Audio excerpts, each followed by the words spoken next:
Okay. Let me adjust my mic real quick. Okay, so um, I'm gonna be recording this Lichess 45-45 League game. It's game one, round one of season 12, and I'm playing public radio here. But yeah, the game should start pretty soon. In fact, I should probably send a challenge. Let's see. I'm playing white this game, so standard. Yeah, that all seems okay. I'm playing white, and I'm going to invite public radio. Doesn't look like they're online right now, but well, I've sent them a challenge. Okay. Yeah, so right now I'm planning on, not exactly sure what opening I'm gonna play. I usually play the English, but I've been thinking of trying to avoid that, so I can maybe avoid any preparation. I'm thinking of playing knight f3, and then maybe getting something, or d4, knight f3 or d4. I was thinking d4 because I think they usually play d5 against d4, and I think I would like to get like a Catalan position. So, but I was thinking knight f3 might be another way to get the same thing. So, I'm not entirely sure. And I don't like. Yeah. I don't know. But I think I'll think about starting with knight f3 since a lot of times when I play the English, it just turns into like reverse Sicilian or something like that, and I don't know. I think those positions are pretty not as exciting as I don't know, maybe. I mean, that's not necessarily true either, but I think people are very, in general, very comfortable in those positions, since most people play e4 stuff.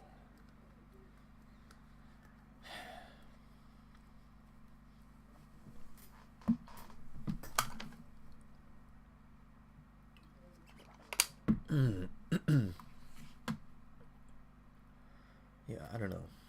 And other than that, I mean, I'm generally not very focused a lot on the opening, so yeah, I'm just hoping to get a a reasonable position, playable position.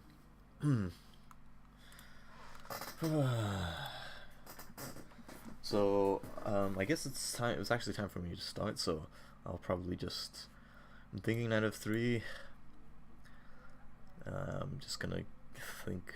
I mean, it really usually just transposes into either English or one of these. So okay, I'm just gonna start with knight f3. I've actually never.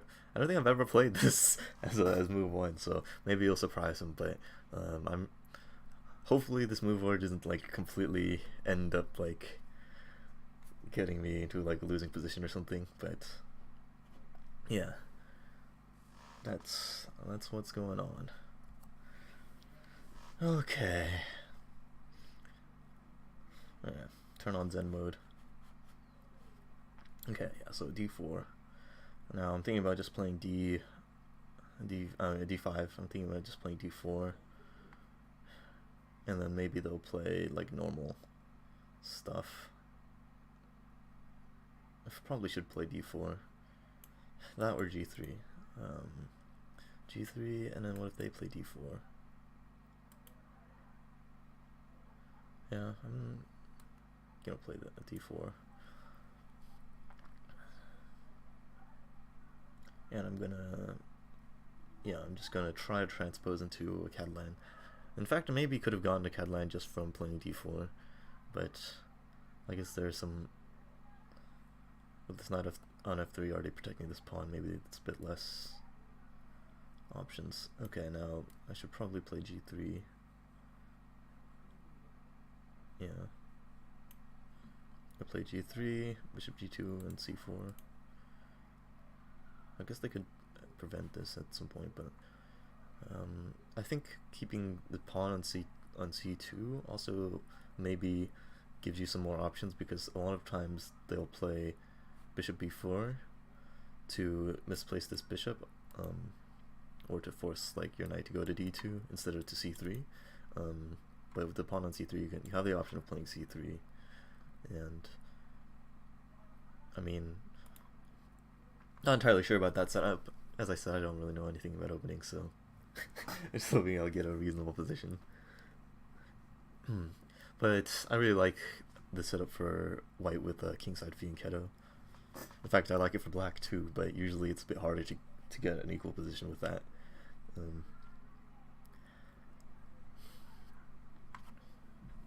But yeah, okay.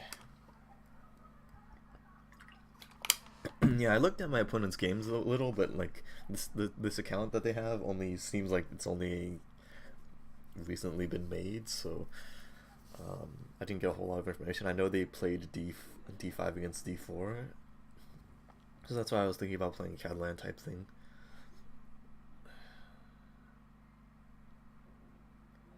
And hopefully I haven't done something really crazy. They might play c5 here. I think that also transposes into the same thing if the knight takes and stuff. Okay, bishop there. The question is, do I play c4 here or bishop g3? I think I probably should play bishop c4. I mean pawn c4, since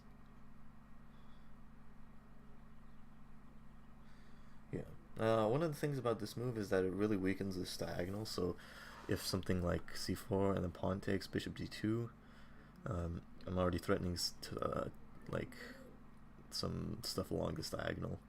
I'll probably play c6, and then I don't know, or maybe I should play bishop g2 first, because one other thing that could be happening is that this is kind of taking away the c2 square from my queen.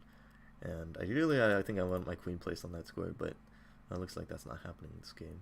So it'll be a bit harder for me to regain the pawn. Maybe I'll play knight a3 or knight d2 instead. Now, do I play bishop g2 here or c4?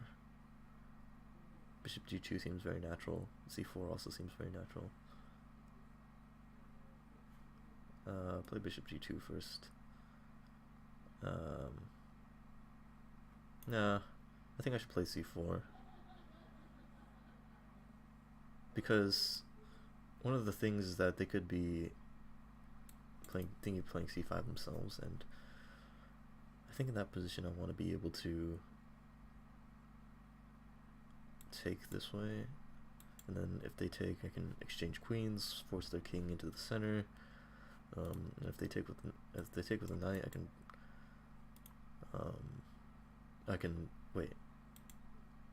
Well, and if they don't take, then I'm threatening to take here, basically. I don't know. Let's go for it. I mean, it doesn't seem like it can be that bad.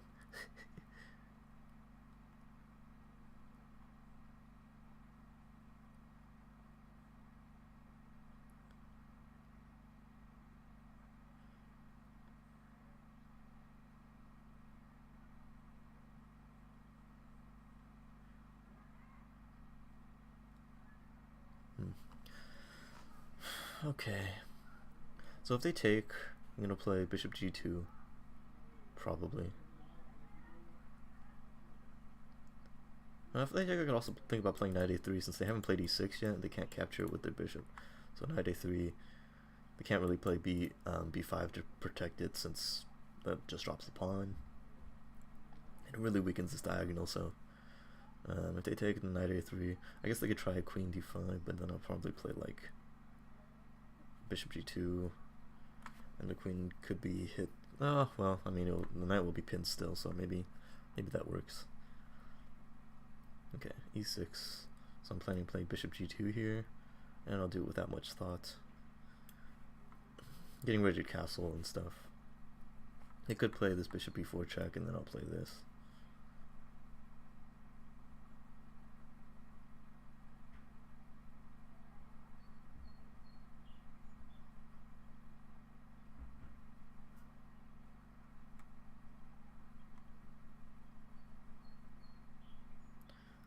Okay. Yeah, just take some time to know some things about the position, I guess. Yeah, if they take, I'll be very happy with being able to play e4 and hit this bishop. But looks like this is a very solid setup from them. They might go into a Slav type thing with c6.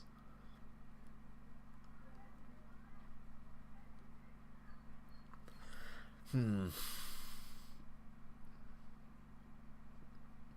not sure if this move order allowed them to get bishop f5.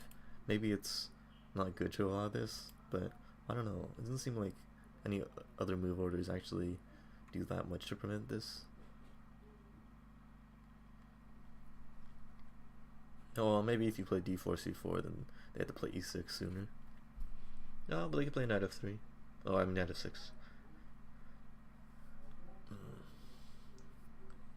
Yeah.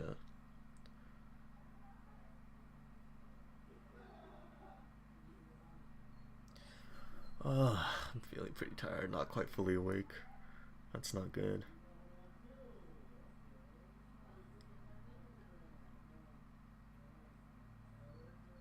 Taking quite a while. Maybe they're considering taking a bishop b4 or something. h6. So now I can get out of this, get out my king off this diagonal, and then there won't be any bishop b4 stuff anymore. So I guess I should probably do that. I think h6 they just want to stop bishop g5. Could also think about playing b3 at some point, but probably not before I castle.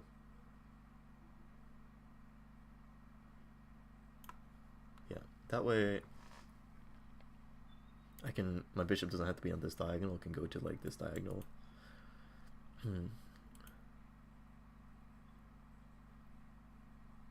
Although the f4 square could be okay.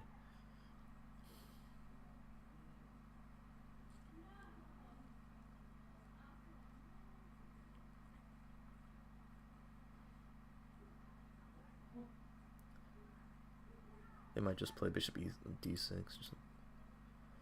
In that case, do I play c5? I don't know. I'll think about it if it comes. Probably not going to. I'm suspecting something like bishop e7. Maybe even still bishop b4, but I think I just play a3 there. And the bishop's gonna have to move. Get some free tempi with that.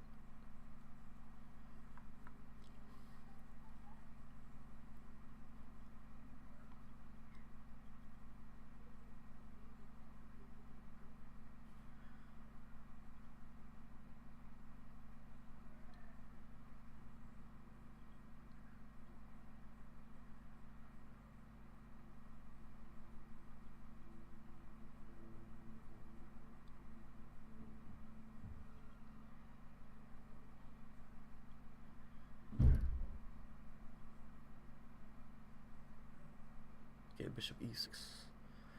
I think their next move is going to be castles. Probably going to play knight c3. And then maybe I can play knight d2 and then e4. Since I gain a tempo on this bishop. I don't know. Well, knight c3 is probably the move, so let's just play that right away.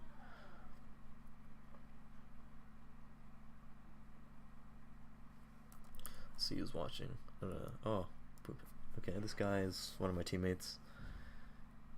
I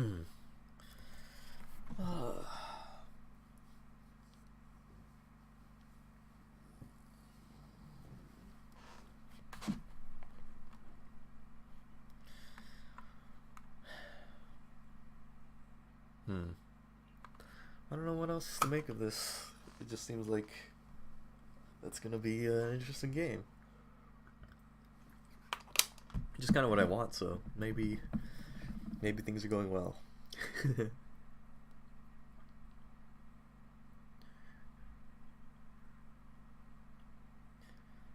Yeah, okay.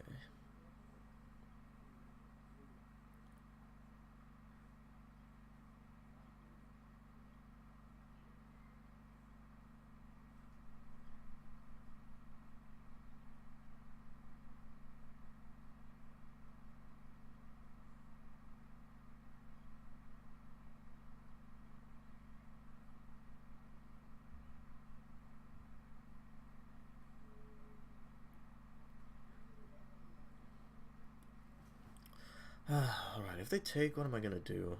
They take on c4. I think I'm planning on playing rook e1. So I can play e4 next move. Then they might play bishop b4. That doesn't seem right. Bishop b4. Well, wait, then there's queen a... Yeah, that doesn't work since knight c4. Well, it might work because there's after knight knight c6 is knight d5 or knight e5, and then they have, then it looks really bad for them.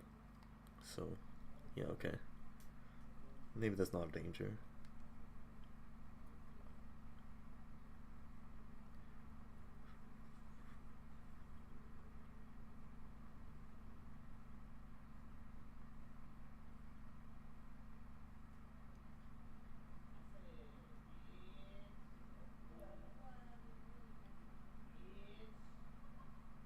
Okay, so castles.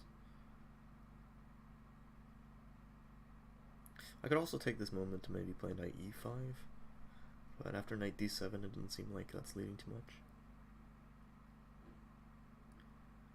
So rook e1 maybe? Or maybe knight d2 is better for preparing e4.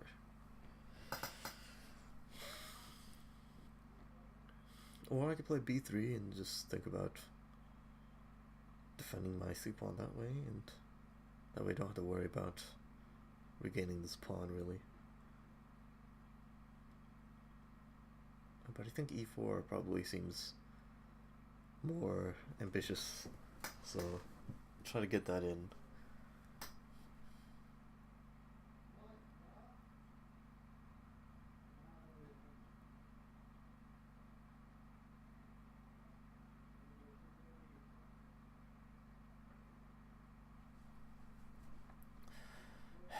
I play rook e1, they play like knight c6, and I play e4.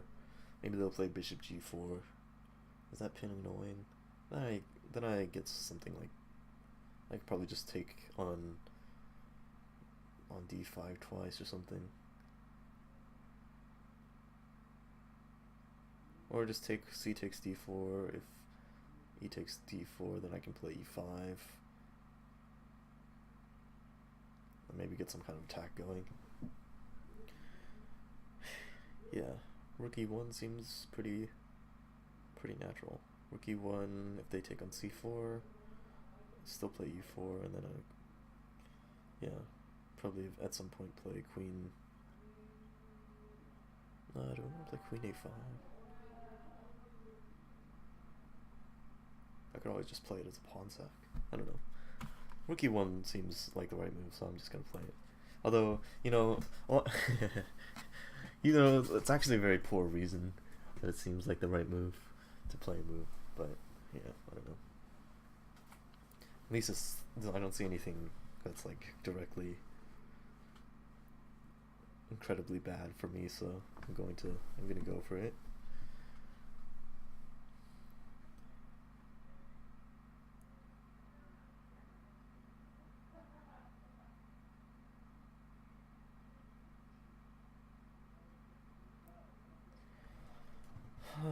Okay.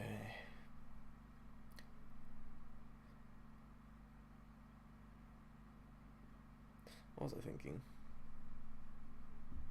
I was also thinking if they take on c4, I can maybe play knight e5, and it's gonna be annoying for them. They'll play c6, I guess. But then I play d5 maybe? It's probably not working.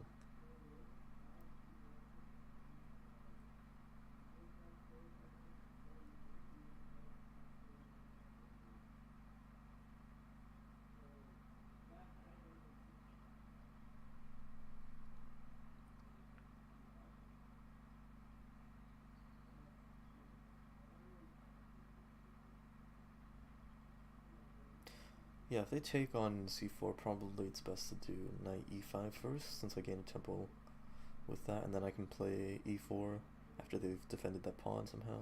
I might play c6. Yeah, but if they play c6 and I play e4, I gain a tempo on the bishop, and then maybe I'll be able to play d5 then. with that extra defender.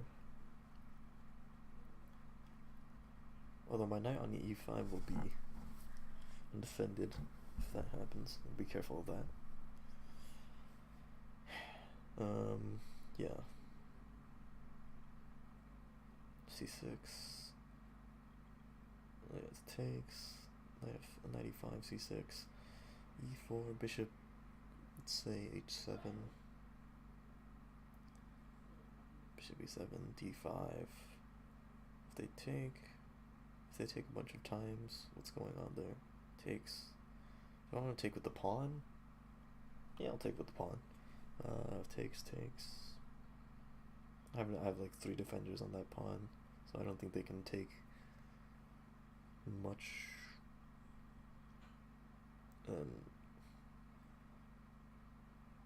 So yeah, then c takes d5, knight takes d5,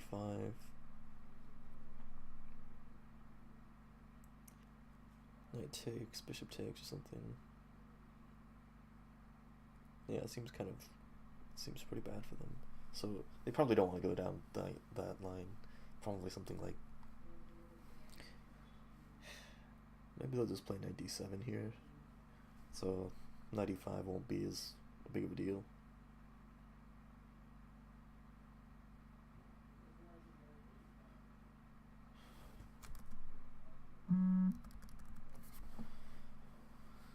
Well, they're thinking for quite some time here. Maybe they're considering something like c5 or something.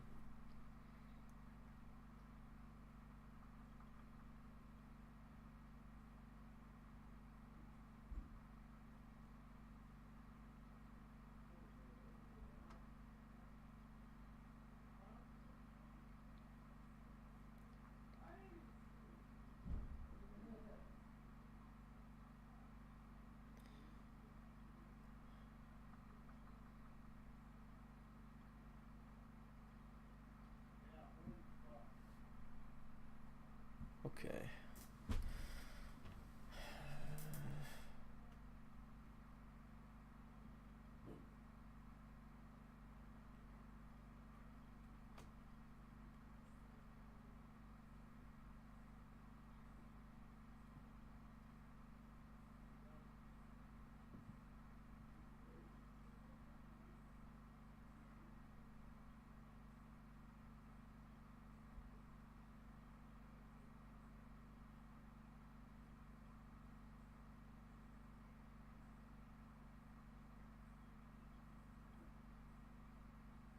There's some ideas. Maybe they take on c4, knight e5, and then might play knight d5. Knight d5. And if I play e4 there, they'll take on c3.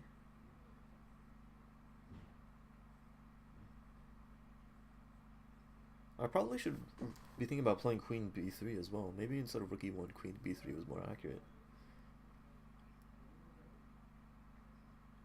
Yeah, now that I'm looking at it, it seems like that might have been much more, threatening, because yeah, they really don't want to play queen c8 or anything like that. Yeah, that's probably something with playing this bishop to f5, and that I didn't really exploit that well. They take on c4, that's not going to be available since the c4 pawn will be guarding b3. Yeah, probably the engine says, for some reason the engine likes playing queen b3 a lot. And it also puts a lot of pressure on this pawn too, the d5 pawn.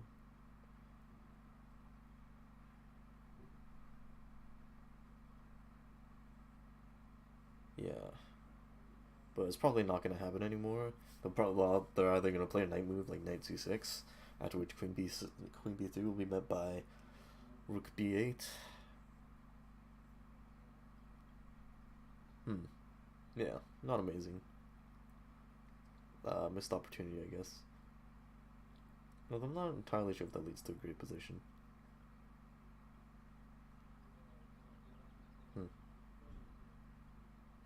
like queen b3. They could just play something like knight d7 takes rook b. Nah, that doesn't really work. Queen b3, pawn takes c4, queen takes b7, knight d7.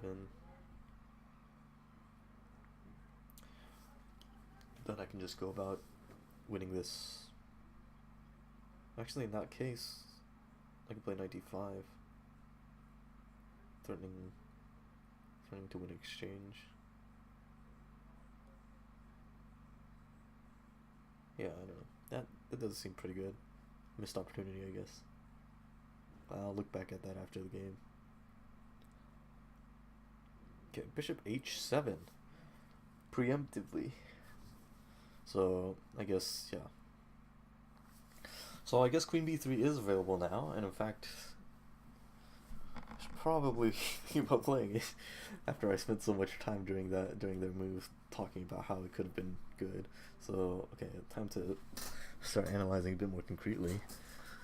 Queen b3. There are a couple ways they can defend it. They can play b6, which really weakens this diagonal. I'd really be thinking about playing like 95 and taking or something.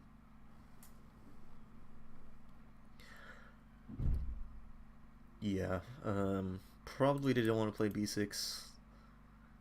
I mean, even just taking right away takes, knight takes, knight takes.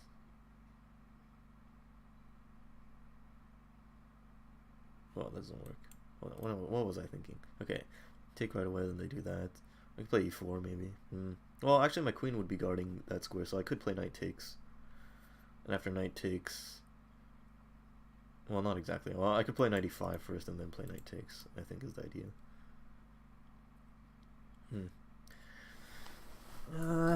Man. Yeah, my calculation is not doing very well right now. The other option is they could play queen c8, or they could let the pawn go. They could take on c4, I guess, is their other option. If I take on c4, would I just take with the queen? I mean, there's still a problem with this square because I have like 95. But they could play c6, which looks like it might shut things down. So I'll probably take on b7 and looking to regain this pawn later. Probably queen c8 though is what they'll play. And if they play queen c8, can I take here? That would be losing this pawn, so it looks like... Yeah, this looks like this could be a problem for them. Maybe they will play b6 just to try to avoid that. Other option would be takes here. I'm taking on b7. They have to move their knight, or they're going to lose their rook, so neither of these two squares is available, so knight d7 is forced. So queen takes b7, knight d7. What would I want to do? I was thinking about knight e5 in that position, so starting to take this knight, and then, well, actually I'm starting to take the rook, I guess, win the exchange. Is that the, yeah, they'd get bishop and queen for bishop for queen and rook, so knight e5, also threatening this pawn. So if in that position knight takes, I first take this rook, right? Or is there in between, or would they, there's a check, I have to take more stuff. Okay, I take the rook, queen takes, bishop takes, rook takes. I take the knight. Then, well, maybe I take the knight first, since I'll be on their knight. So if I play knight e5, after knight d7, knight e5, knight takes e5. I have d takes e5. Their knight is hit, and they're also about to lose an exchange. Although I'm not entirely sure if I want to take that exchange yet, right? So it's like that at least seems like a good position for me.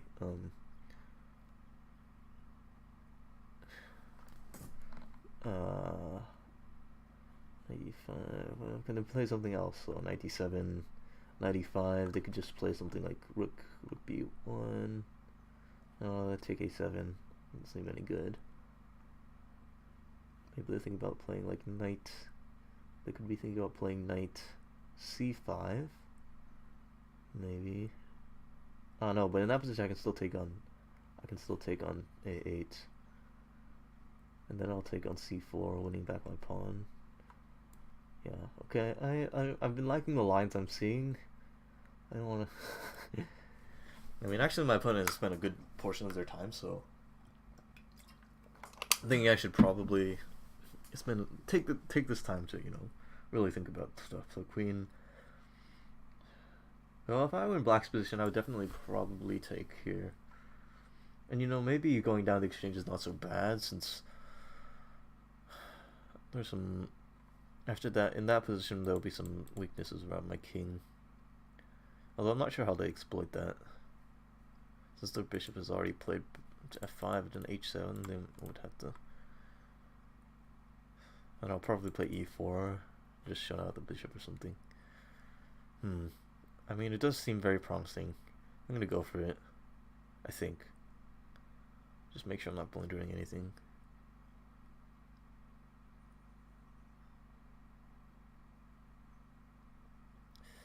Can they just play knight d7 and then after I mean, they could just do that. I mean, it's similar idea, except this diagonal is no longer open, right? So maybe that's better for them. But it is a pawn sack, right? So it's not like the worst thing in the world for me.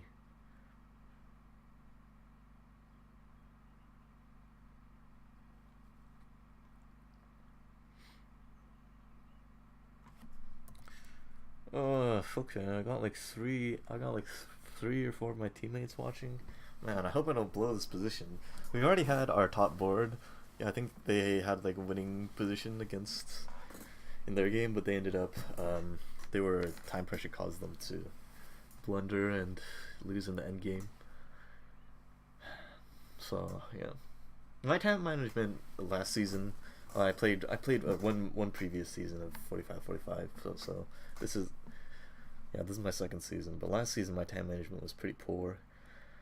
It ended up costing me a couple of games. In general, I wasn't playing that well last season either. Mostly because, and it probably will happen again this quarter, but like once, right now it's like week 5 of my academic quarter, and once week 8 rolls around, there are lots of preparing for finals and doing final projects and stuff. So there'll be lots of work to be done. I won't have a whole lot of time to focus on chess.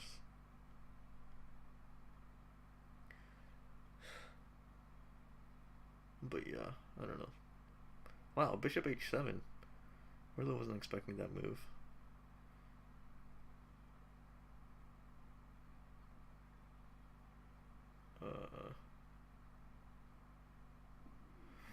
Oh, I realized there was this whisper feature that you can use.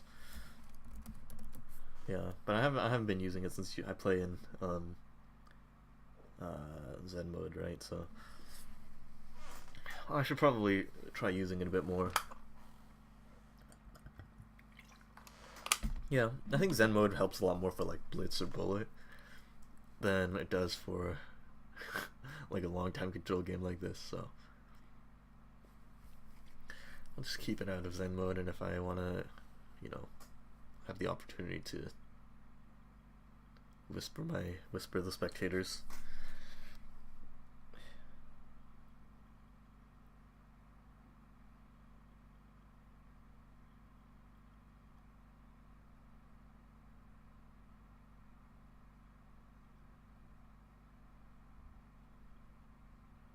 Maybe I should just say it now. I don't know.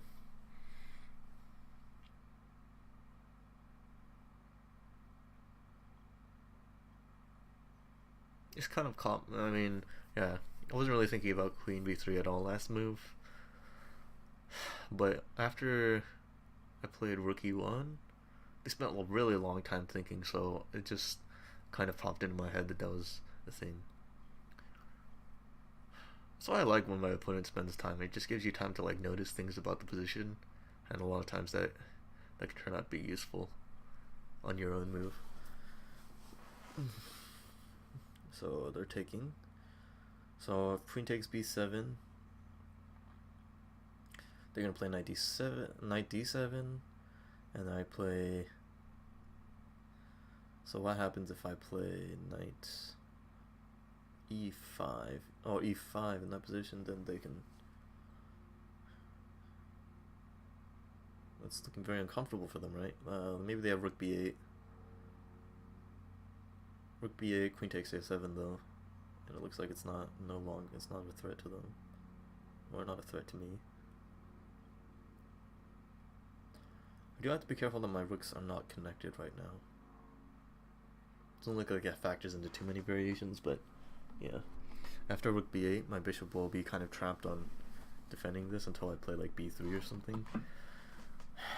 And I don't really want to play b3 until this c4 pawn is gone. Or do I? I could just play b3, maybe.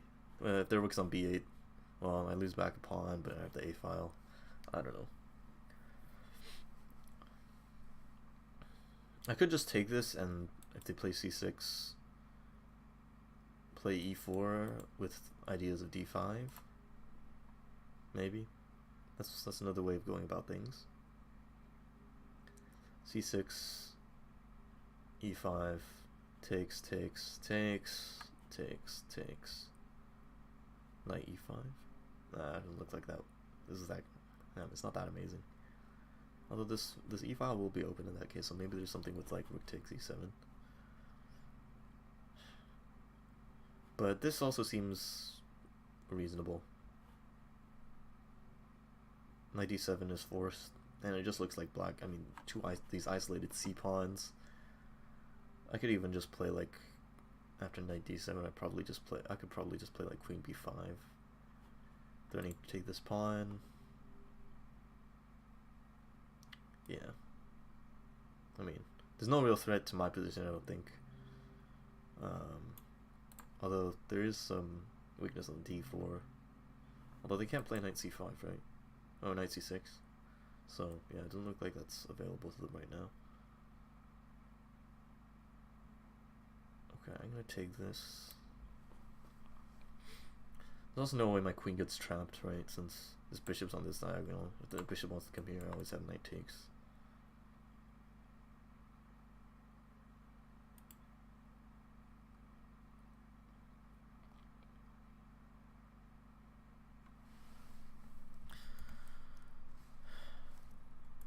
I should probably whisper this since I will probably forget. I miss queen b3. On move. What was it? On move 8.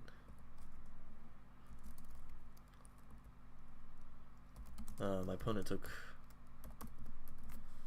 My opponent was taking a while, so I eventually spotted it. I guess I should say. It might have been strong there as well. d1. I don't know if I really want to say that. The spectators. I don't know if it like actually is that insightful. So they could play rook b1.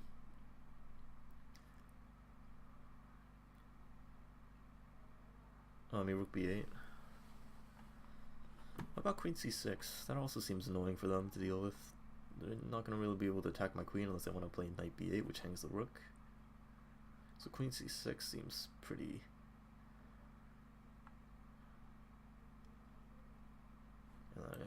Ideas of winning this pawn back, so that'll just be comfortable.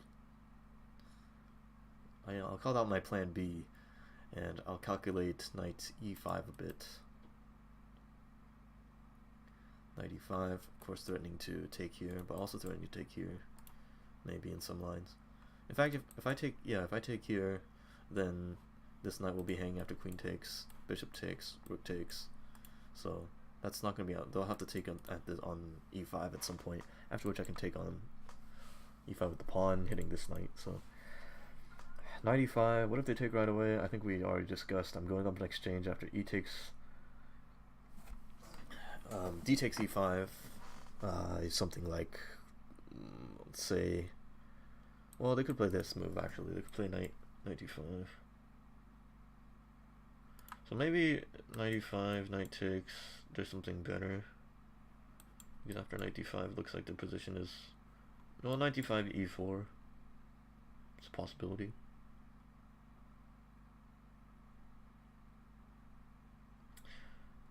Knight d5, e4.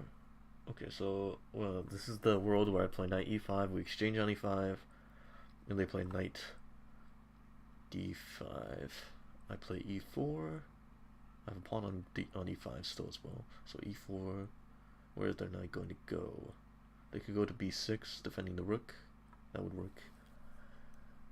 That would work for them. But then I'd probably just... well, maybe that's not that bad for them. I don't know. Oh, they'll be defending this pawn on c4 at least, if they play knight b6 there. They could also play maybe knight b4 with ideas of going knight c2. Yeah, maybe queen c6 is, you know, the reasonable move. Oh, queen c6, they also have knight b6. Knight b6, but then I maybe have knight e5. Maybe I should play knight e5 right away. I'm going in circles. Knight e5 right away, takes. Knight d5. Maybe I don't play e4. Maybe I exchange first. So takes. Well, in fact, they can't really play that since I have enough attackers on d5 to win another pawn. Since I have the queen and the bishop and this knight attacking d5 in that position. Knight e5, they could play rook e1.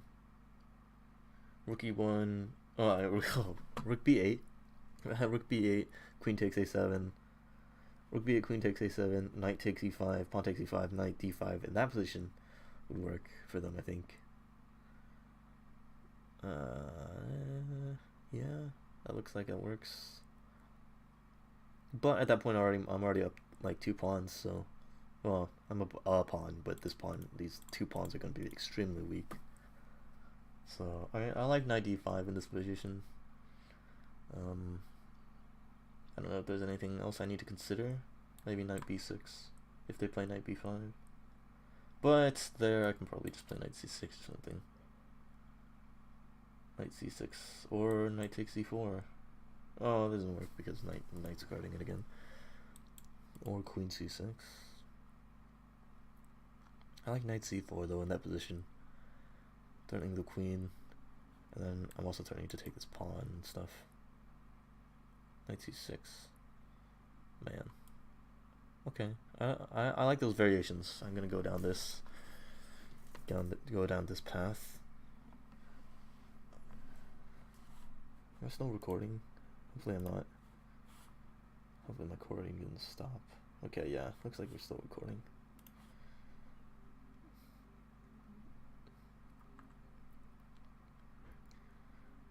Yeah, okay.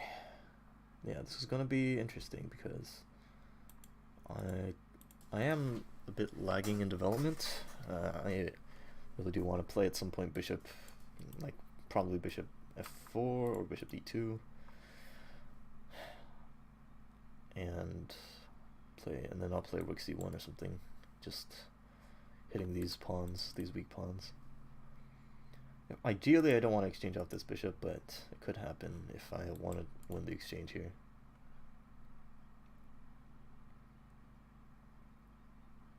And in that case, I might want to just put my pawns on light squares, play e5, e4, f3, that kind of stuff.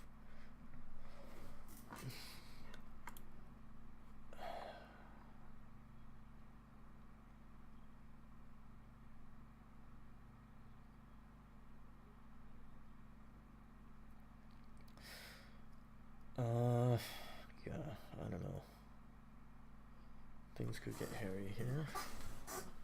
So knight b6, knight c6.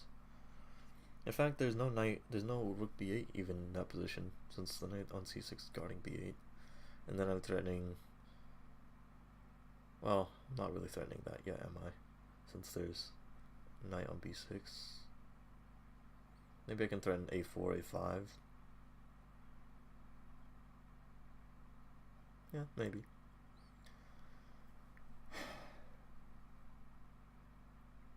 Otherwise, I can just play like bishop f4, hit c7 as well. That doesn't seem half bad.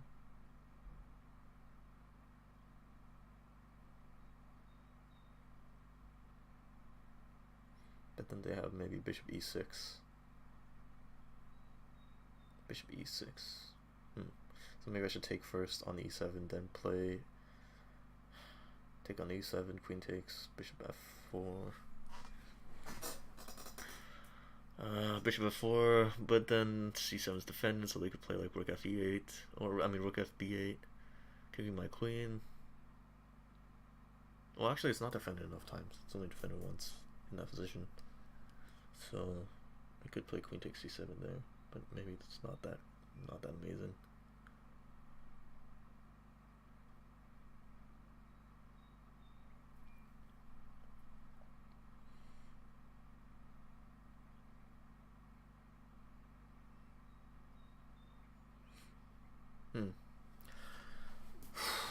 Other ideas?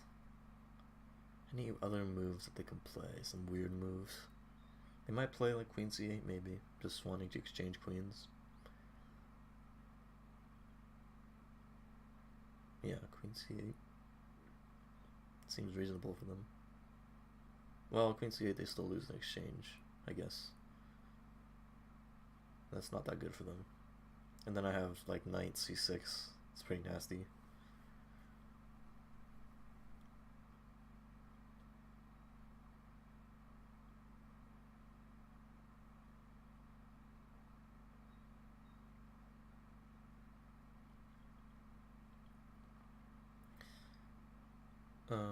Yeah, I don't know.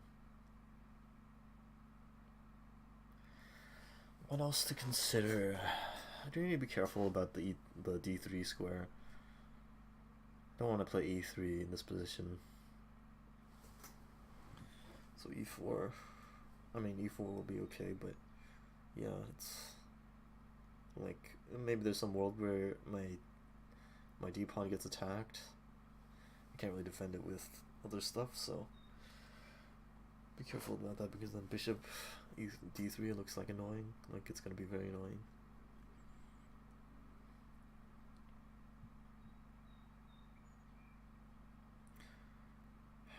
What did we decide after knight takes e5, pawn takes e5, knight? Yeah, okay.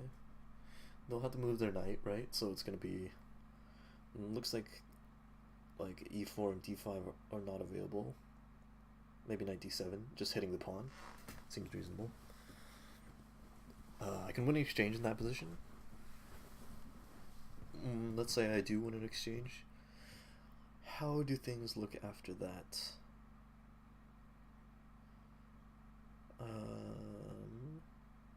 Looks like it's not that bad. I mean, it really can't be that bad if I mean, I don't see how anything goes bad for me in this position unless there's some kind of weird, like, once the queens are off, their pawns are just so bad. Yeah. Okay. Well, it'll be a good endgame at least if it does go into an endgame. I wonder if they'll find some sharp way to stay in the game though. Rook b8. Rook b8 might be a try. Queen takes a7, knight takes e5, pawn takes e5. Then they might have knight d5. But it looks like they're going for this. My thought here was that I would play knight c6. Knight c6. Hitting the queen. The queen's got to move somewhere, so let's say, I mean, let's just say the moves to like e8, maybe d7. Yeah, maybe d7 is better. d7, I take on queen d7. I could also, well, I take on I take on e7 was my plan there. Take on e7, bishop f4.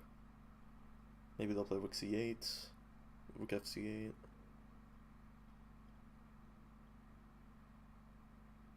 Well, I like that I'm keeping my light squared bishop on the board at least. I don't know if I really do want to exchange this.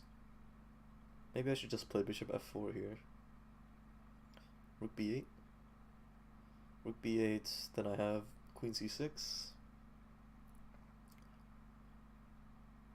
Or, oh yeah, they can't play rook b8 because I always have queen takes a7. Huh. So my queen is definitely safe on this square. Yeah, maybe I should just look to develop, you know. Bishop f4. What if they play g5? Bishop d2 then? Maybe even bishop e3. Really? g5 in that position? Yeah. g5, bishop back. It's a d2. Maybe I should play b3 or something. I also have the idea of playing a4, starting a5. They might play a5 in return. And then is knight b5 anything? Yeah, maybe. In fact, it could be a thing after knight c6. Well, yeah, it's not really a thing there, is it? If I play bishop f4, they play bishop e6. Oh, there's also the idea of, I said knight c6 earlier, and then after queen d7 or something, bishop f4. But maybe knight, instead of bishop f4, they might better play knight b5. Since that position, there's no bishop e6 defending the pawn. They could play rook c8, but then I have the option of playing bishop. Then I can play bishop f4, or I can take on a7. That looks pretty grim for them. So again, I'll go over it again. Knight c6, queen moves. It's only got a couple squares, really. I mean, they could maybe try to exchange queens. Queen c8. And I'm not sure how. I mean, it's not. Well, it's actually not actually hangs e7. So they need to move to either to one of these three squares. And if they move to d6, I just have knight. I just gain a tempo with knight b5, and then I can take, right? So it's no good.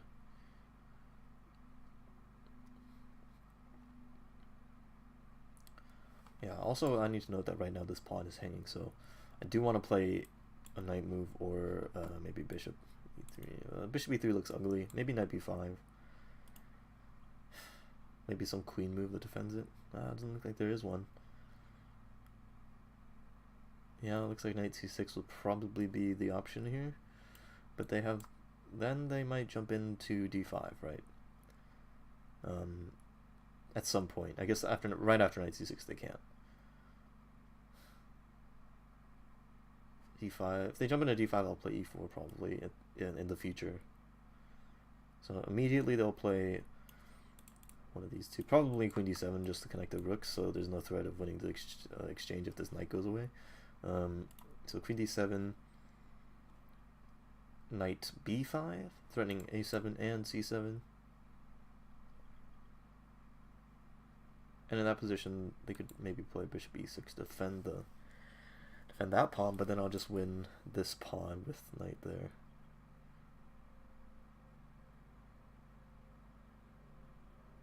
That looks pretty enticing, I must admit. Still need to be careful of this pawn. I'm gonna go for this, and hopefully I'm very confident that I'm not losing at least. So, if anything, if they find some good moves, then I'll just have to figure out my own responses to those.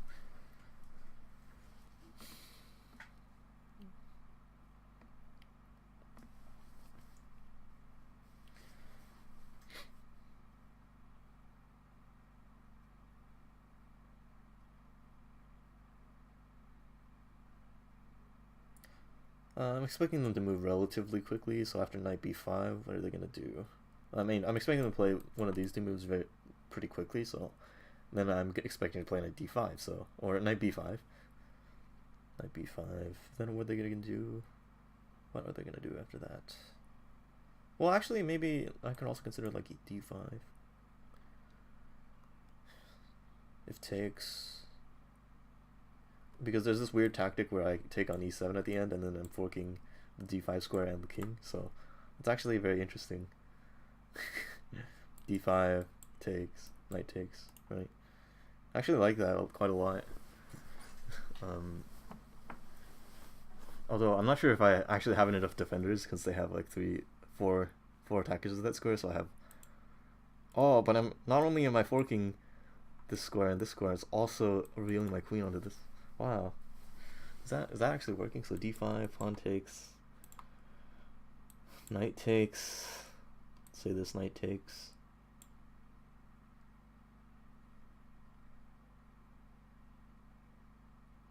Bishop takes, knight takes. Takes here, queen takes, and then I take that.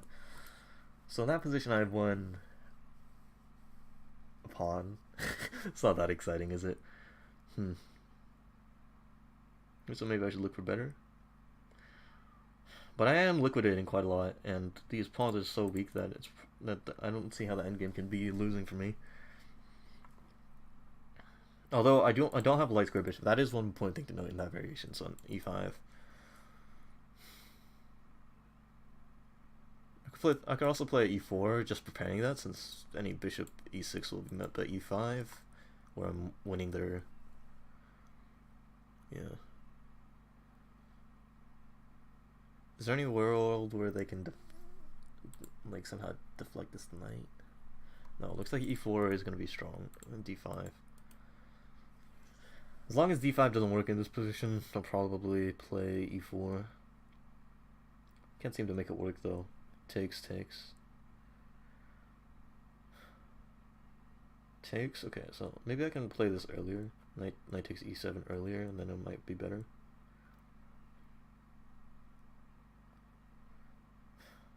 Yeah, I can't seem to make it work somehow.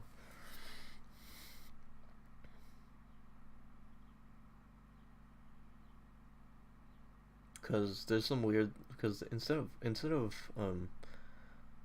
I was all saying, this knight hits that stuff, but like if the variation ends with a knight on d5, they can just take the knight on e7 with the knight, and then I'll be screwed. So, I mean, obviously, if they take the pawn first, I can just always insert this knight takes, and then do all the exchanges and stuff. But yeah, look like it's not great. Maybe I'll play e4 right now. I like e4 because it also takes away this d5 score from these knights. Is this hanging? It's not hanging right now, so I think I can go for this. And then now after I play d5, it's gonna be. I'm actually gonna have enough defenders and stuff, so it's not gonna be any crazy. What are they gonna play in this position? What's their response gonna be though? These squares are covered from the bishop, so that's not happening. The square is not available. What about a knight move? Knight here. Doesn't look very good. Rook move maybe. Rook here. Could be a thing.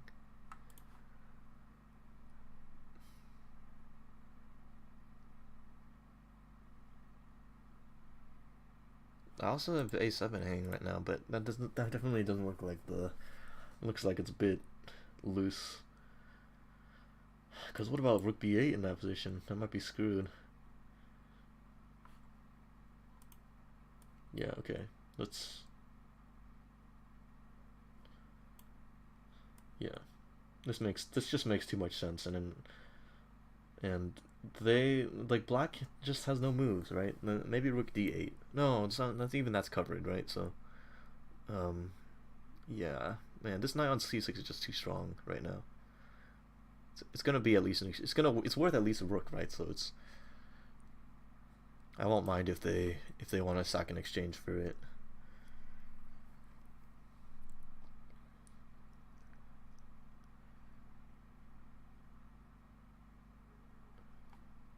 Okay.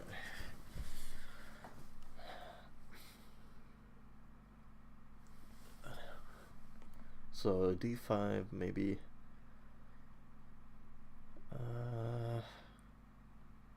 Yeah, it's very hard to find a move for black, isn't it? Maybe they just. Is there e5? E5, just take it, and that's nothing. Hitting the queen, right? Hitting the queen.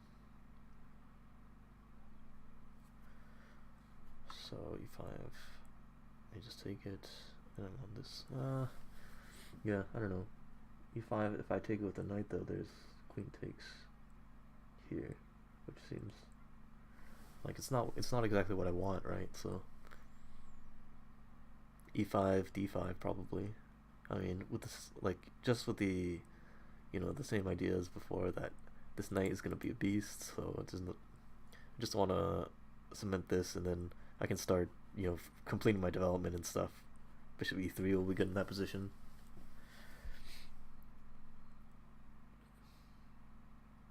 Although, one thing to note is that this bishop will be a lot less reduced in scope if that position does come about. e5, e5, d5. In fact, maybe I should not take on. I should consider not, not advancing d5 just yet. Maybe I should play bishop e3 right away, so that if they take, then I'm getting. Well, maybe that's not that great actually. I was just thinking that, I'm getting an opportunity to keep this bishop active, so if they take, I can play, like, after bishop takes, I can maybe play this myself. Okay, a5. What's this? What's this? a5. I guess just moving the pawn out of the way. Oh, also, I guess it's threatening bishop here, right?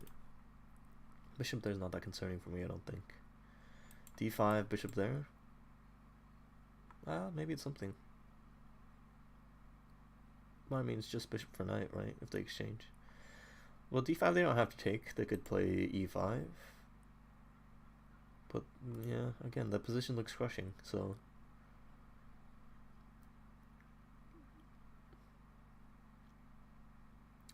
Maybe this pawn becomes a target, though. They could move their knight and then play f5, maybe. That's some hope for their counterplay. But hopefully I'll have enough stuff here. No, I shouldn't think that way. I should probably just think about playing d5. I mean, there's also knight here hitting this pawn, rook c8, then d5 is not so good in that position anymore. So probably I take this opportunity to play d5, cement this knight here. If I'm calculating everything correctly, so if I d5 and they take, then I take with the pawn. They can't really take here since knight takes, bishop takes, queen takes. I even have just rook takes e7, but better in that case would be knight takes e7 to check. So in fact, once my e-pawn takes, that would be on, since the rook and the knight are hitting the pawn. So I don't think they can really take. And in that case, do I want to then take on this and then play e5 or something? Maybe that's an option. Yeah, I don't see how this could be losing though. Bishop here. Bishop here. I take first. Here. I take here. Maybe they play queen takes. Maybe. Do I want to take here? It seems almost as if I want to keep this tension so that I can open up my rook somehow. Maybe I just play bishop d2 in that case. Yeah. They're not threatening any. Again, they're still not threatening my queen at all. I just need to make sure that's none of that stuff is working. Have this pawn covered.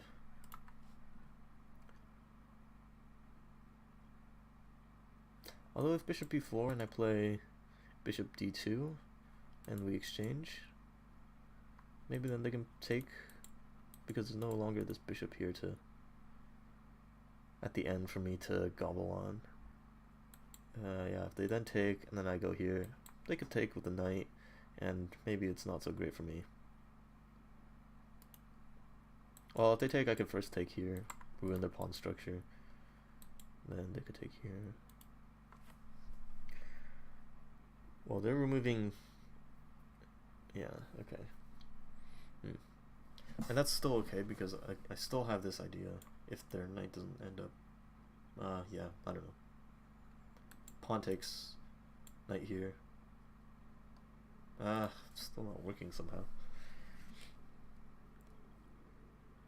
Yeah, bishop b4 might be a thing. Bishop b4, rook. I mean, I could always take the bishop, but my knight is so beautiful on this square that it's kind of hard to do that. Yeah, there's no way I exchange that, right? So maybe yeah, bishop d2 seems reasonable. If we exchange, bishop on c3, looking down this long diagonal, maybe they can take on. Maybe in that case they can take on d5, but you know it's their pawn structure. I mean, like even if like I go down a pawn, these pawns are so weak that it's almost like there's no chance. I have like rook e7 stuff coming in. Yeah, it seems crushing. And you know, one of my biggest mistakes last season was I was just a bit too materialistic. Yeah, I mean, one game that jumps to mind. I'm sure there were other examples of this, but one game that jumps to mind was I think I had a pawn on c4 that I was attacked, and I made a move. I played I think b3 to defend it, but that really just it wasn't developing my pieces, and it ended up really just snowballing into a crushing position for black. So yeah, I could have just given up the pawn temporarily and then just continued with my development, and it would have been fine. But yeah. But here, this looks very convincing for white. I just gotta focus on not letting black back in.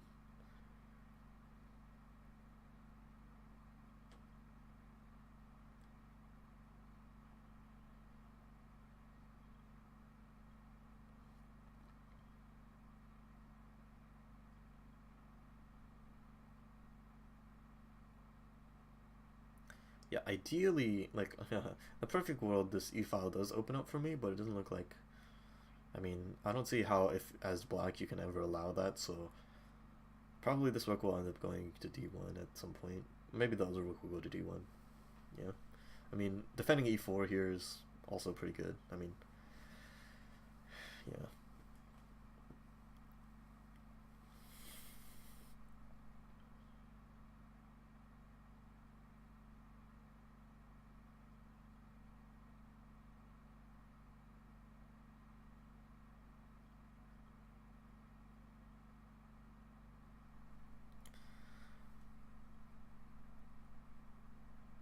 Yeah, I don't know what else to say.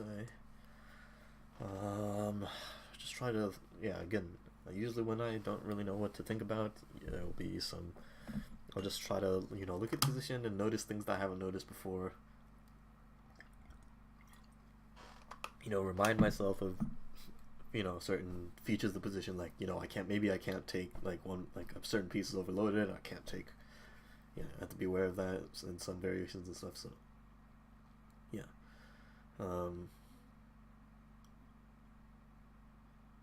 Looks like they do have some pressure on these center pawns though. Like, if I misplay, maybe they'll be able to take these center.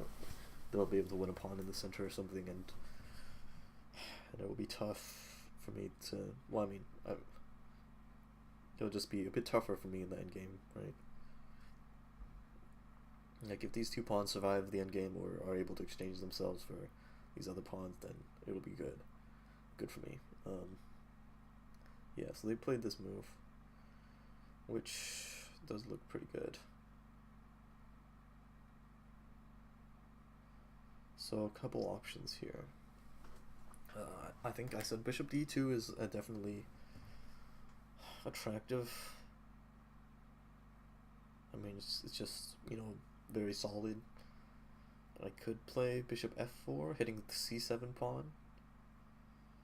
But after that, it looks like they'll be able to take on d5. I could take on e6 first, after bishop takes. Take on e6 first. They'll probably play queen takes, I'm imagining.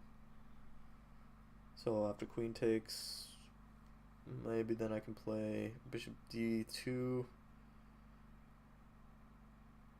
But then they might have rook d8. No, they don't have rook d8. My knight's covering it.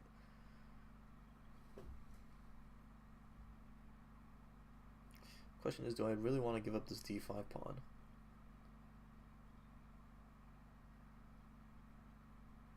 I think the answer is no, but it might just have to be that way. Now I had to ask myself, how bad is it if I lose, if they just take a bunch of times on d5 after bishop d2 takes. If they take here on d5, okay, I have this idea of taking this knight here, and after they retake, I take here, take here. I can take with the bishop, but they can't retake since there's knight e7.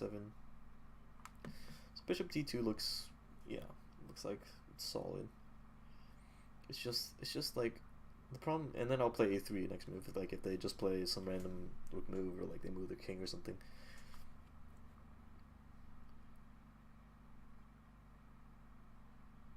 We don't have any knight moves, right? I just need to be careful that there are possible knight moves, I think, because most of the other pieces are just really not able to move that very much.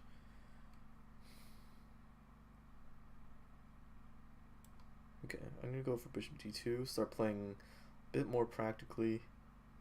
I'm already in a winning position. I should just think about converting in, you know, without going too low on time and stuff. I mean, this knight's always going to be there, so let's play bishop d2, followed by a3. If their bishop moves, it's going to be, it's going to be pretty bad for them. Well, there's bishop c5.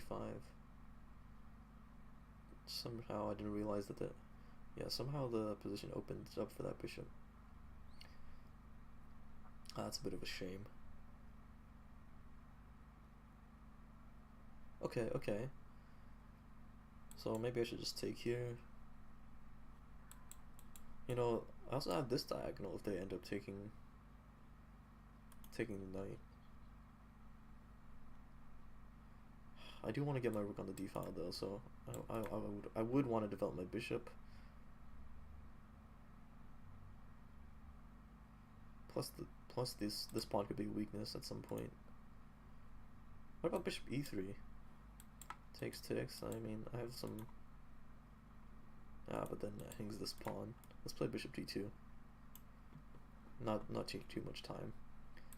If I play a3 and they play bishop c5, I'm comfortable just taking this and playing rook e1 or something. In fact, maybe I shouldn't play a3 since there's files still open.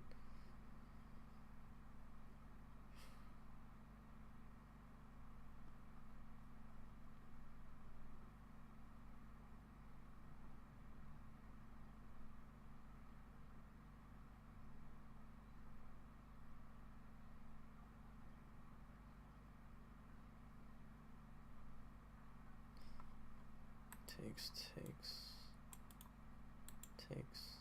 Like, can they take on d5 right now? Takes.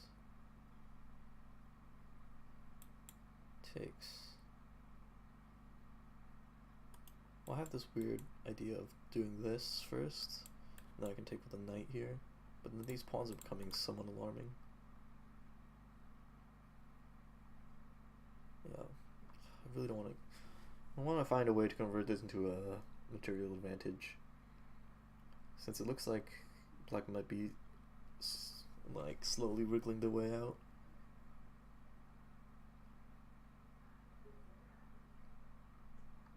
Probably taking on e6 is going to be my way out,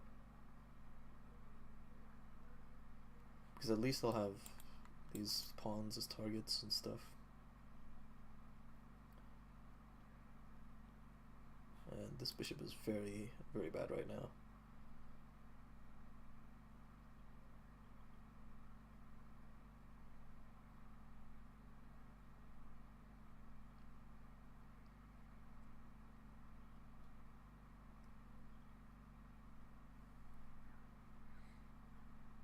Okay, they're gonna take. I decided I was gonna take back. I decided I was going to take back, and if they take here, I'm going to take here first. That way, after I take this, bishop takes, there's this idea, since the knight, there will no longer be a knight there to do that. What if they play knight a4 here? I can still take on f6. I mean, this is just a threat, no matter what they do, right? Maybe they'll play like 98 or something. 98. The ideas of going there, maybe. Then I'll probably play this and then play rook d1 or something, and just have a good position. After all this, yeah, this pawn is base. One of these pawns is gonna fall at some point, so.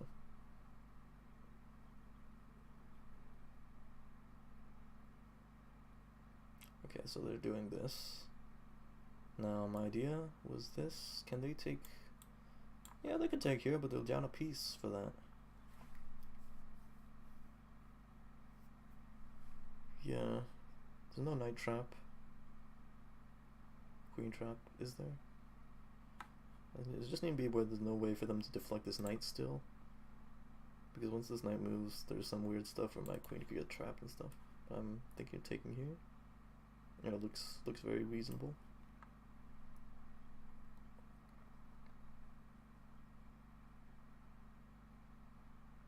So now if I take here, there's no knight takes.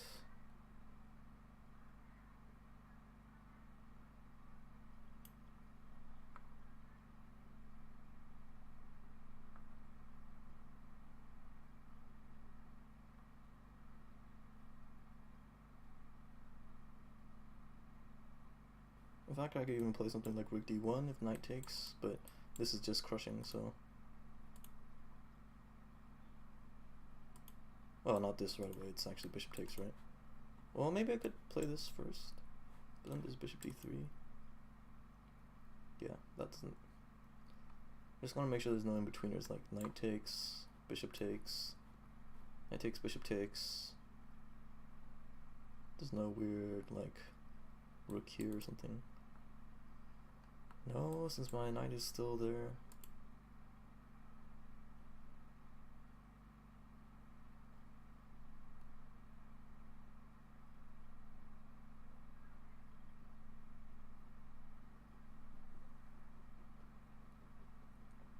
I think now I want to exchange queens though, since yeah, I really want to remove the counterplay.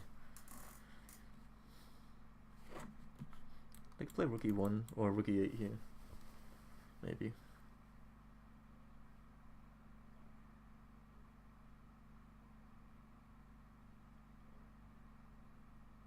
Now I'll play rook c1 probably. Maybe not rook c1.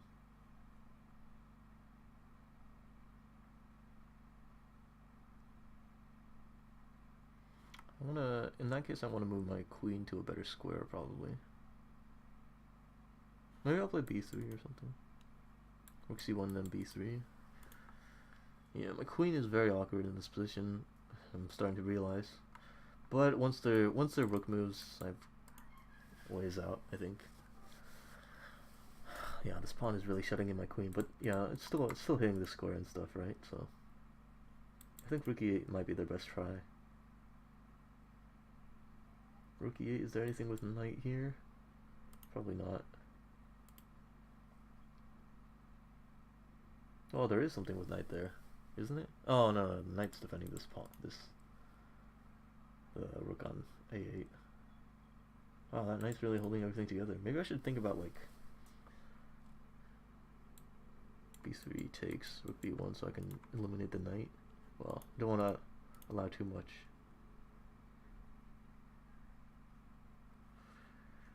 Maybe the simple rook c1 is good.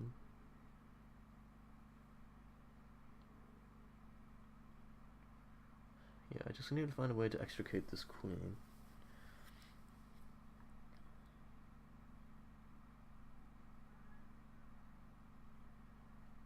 Okay. Rook e8, that does seem like a good move for them. Can I play pawn e6?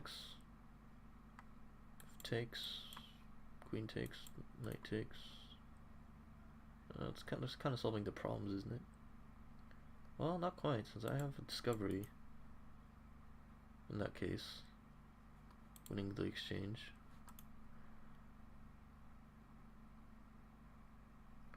So what about rook c1 here?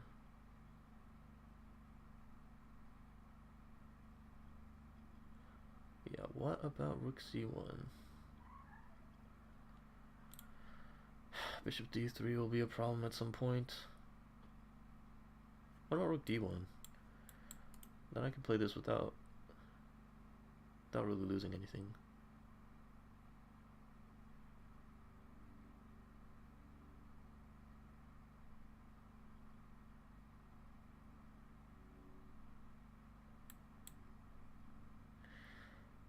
What about queen takes? That's a bit sketchy, isn't it? Yeah, so maybe rook d1 is best.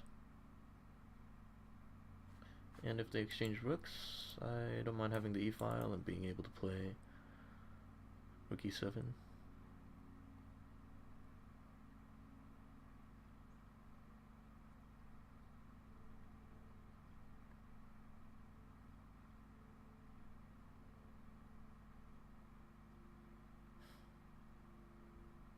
I really want a way to be able to get this queen out. It looks like it's not happening right now.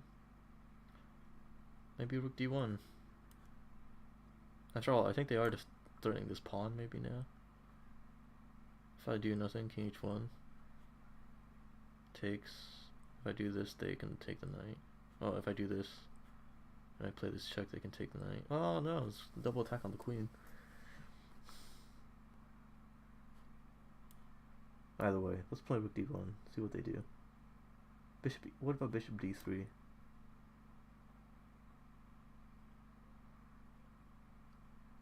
Maybe I could play b3 in that position.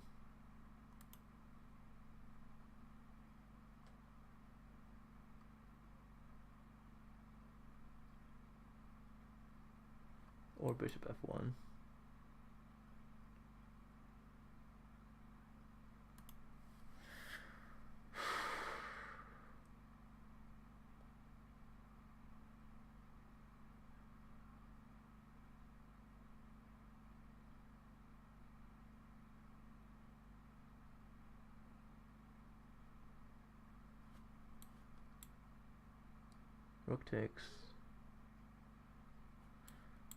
Rook takes, knight here.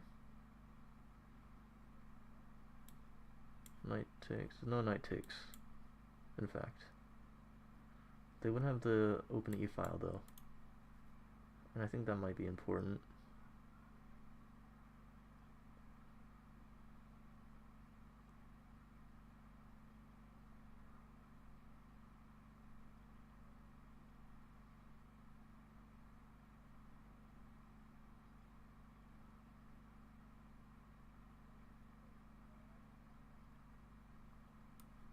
I think rook d1 probably. Although I do want to keep some rooks on the board, but this rook is just too powerful on the e-file right now.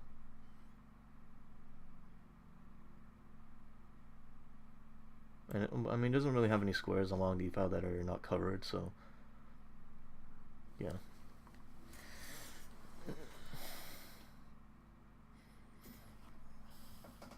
It is a bit concerning that this bishop has really come to life, though. What's my response to... I think my response to bishop d3 was going to be b3. I'm threatening to take this, and after bishop takes, what am I doing? Maybe this move.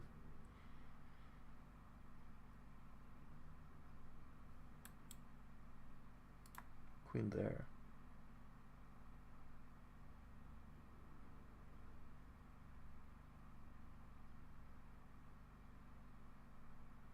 Okay, yeah, you're stopping that.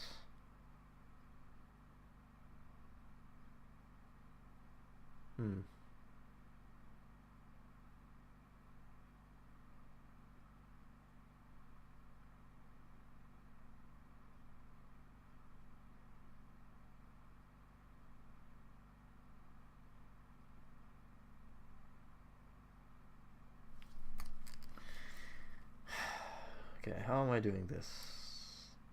Rook d4? Oh, it's hanging my rook. Okay, let's not do that. Can't move a rook on this file until that is changed. Now I get to consider this though, because rook takes, knight takes here. Looks like there's no real way for them to. Oh, it could be bishop here, but then I play this. I think it might be okay.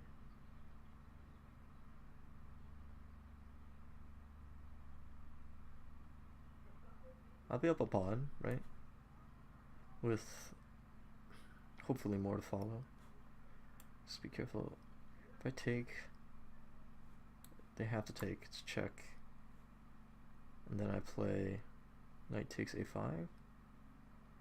They could play rook a8 again, but after knight takes c4 I'm hitting the queen. But I'm not actually threatening c4 while this knight is still on b6. Well, it is up a pawn. Just need to be careful with my king.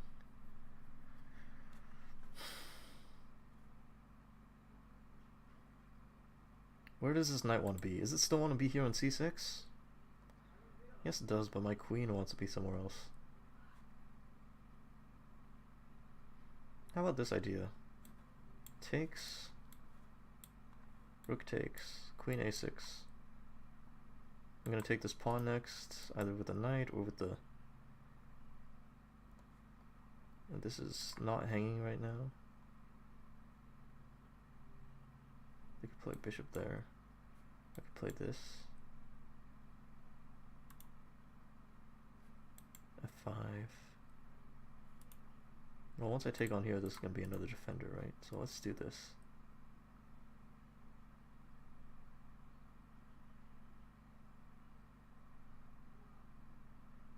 And then I'm just going to slowly improve my queen, probably. And that should be enough, I think. There's nothing clear. Okay. I'm not hanging that. It doesn't look like the rook has any good squares. They could play rook a8, but I think that's probably counterproductive. I just play queen b5, and now my queen position has improved. And I'll slowly continue improving it. Is my idea.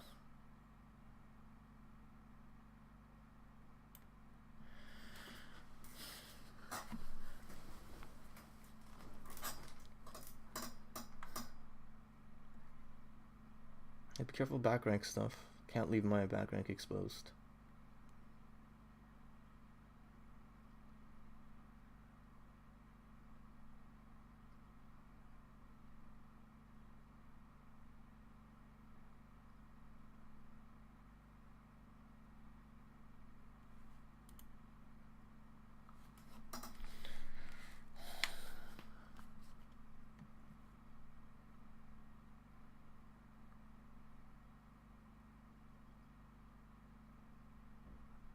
If rook a, queen b5, we'll be threatening this pawn with this pawn to follow.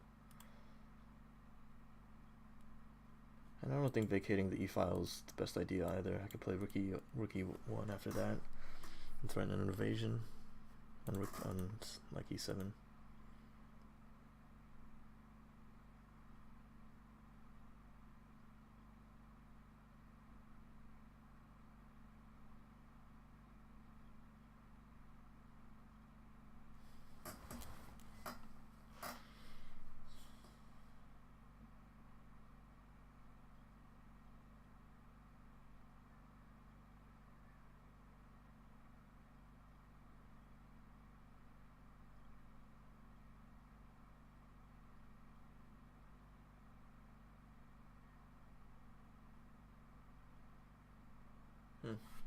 Maybe I can play bishop f1 as well to make progress.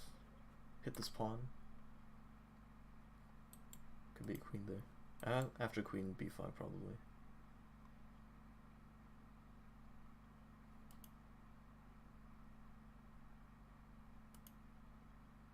What if I play this now? I guess I just take here. In that case.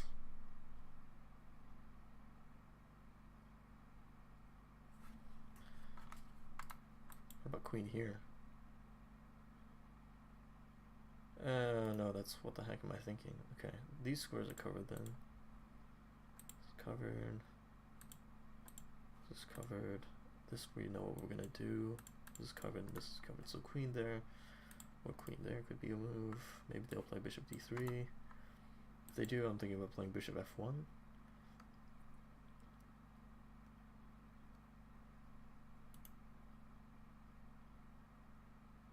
I can actually play b3 right away if they play bishop d3. Or I can just take.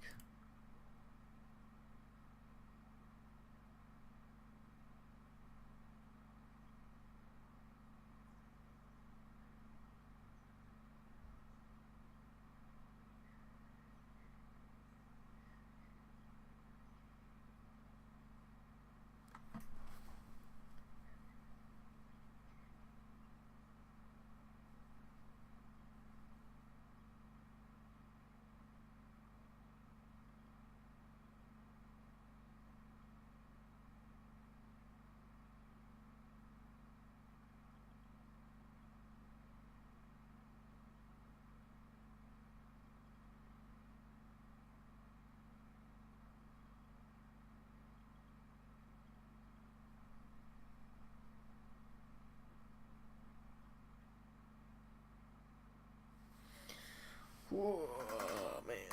Okay. If I win this game, I'll go up to above 1900, which will be nice. Okay. I don't know why that thought just popped into my head.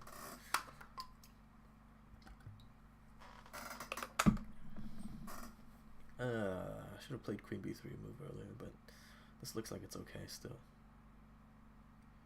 Still have a very, very large advantage.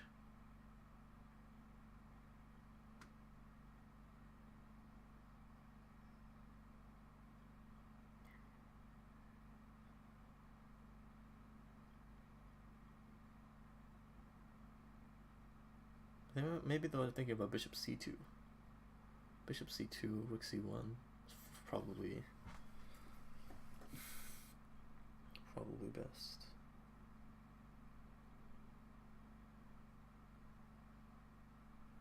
Rook c1, and then they'll play bishop.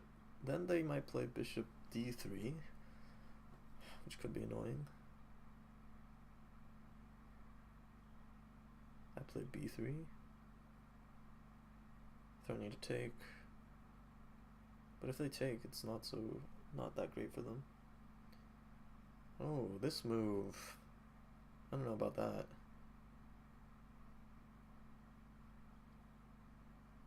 Are they threatening something with like a3 takes and then play c3? Probably not. Play queen b5, I think here. Queen b5, there's actually some discoveries with the knight, but it probably won't come to fruition. Like I can play knight b4. If they play bishop d3, they would have to cover the rook or move the rook or something. Yeah, that seems like a reasonable. Queen b3. And then I'm going to play bishop f1 next move. And things will be consolidated, mostly.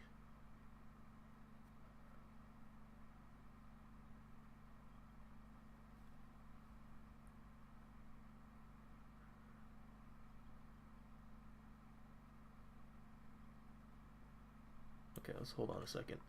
Queen b5, bishop d3, bishop f1 was my plan.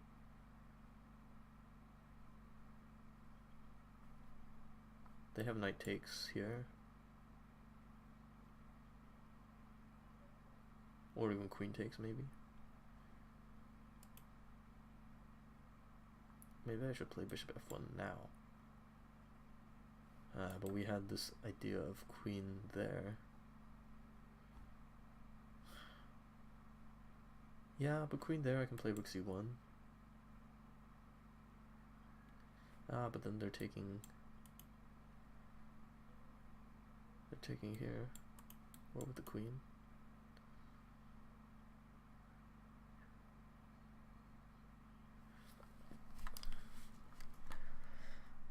Queen b5 seems best just to avoid any of those ideas. Oh, but it's not best because it's best if bishop d3 doesn't work, right? Bishop d3. I could play this move. They have this. No, they don't.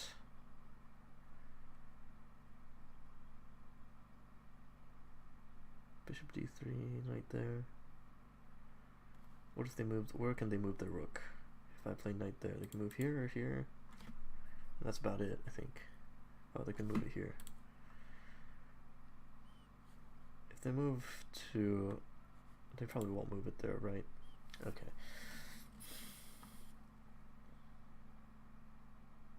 If they move it here to e2, I can play bishop f1.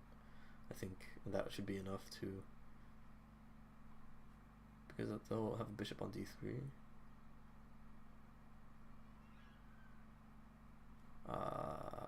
But they have this. So let's play this move. Looks like it's just consolidating the position, and then yeah, okay. Well, they don't have that because my queen is already on b5 in that position. Somehow I missed that. No, but my knight's blocking it. Okay. Well, yeah, queen b5, bishop d3, knight b4, rook e2. I could just take here. Yeah, okay, that works. Yeah, that works. Okay.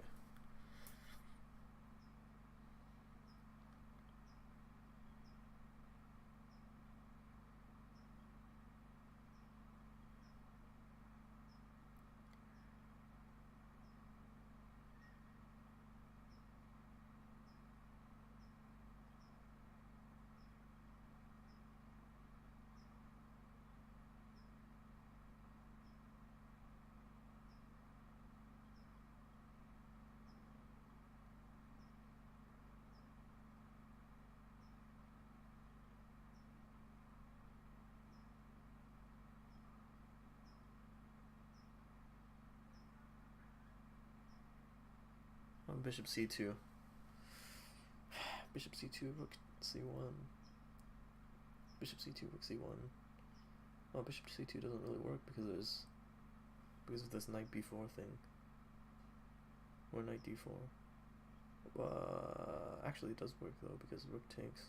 You take the check.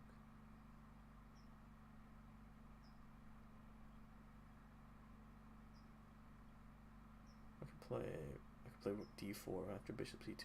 No, I can't play that. Can I? Yeah, bishop c2 does seem to be pretty annoying.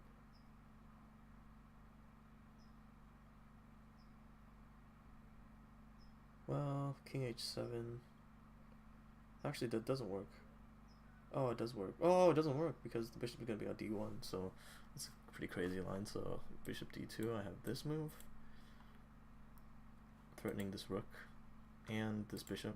So if they could take here, but then I'd have this move and then this move after king h. Oh, but they have h7. They have h7. But I do have this check. No blocks. They could play f5 maybe. I might save them. Playing king here. I have this fork. So maybe they do have to block. But if they do block, I have this. I have knight takes, hitting the queen and threatening a discovery. That's a bit weird though. It's a bit awkward, isn't it?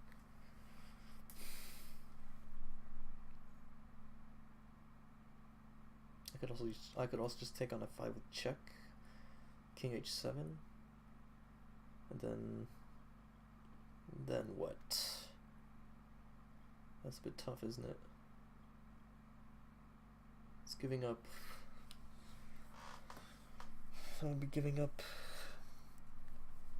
Well, I actually wouldn't be losing any material, now that I think of it.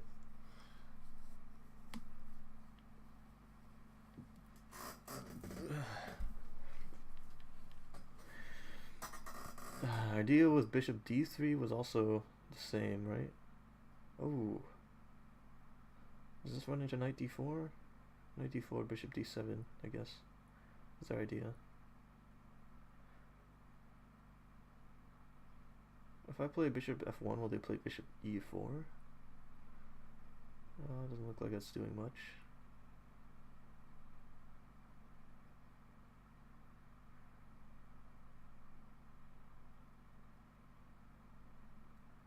They want to play bishop e7 or bishop d7.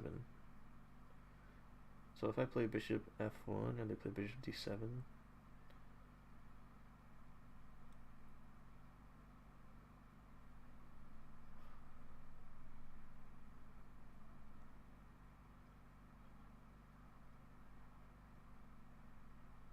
then I take. Takes. This is still winning. Still winning for me. Man, I really do just want to exchange queens, but it look like there's a good way for me to do so. Okay, bishop f1, bishop e4, bishop takes on, so takes on c4, knight takes, queen takes.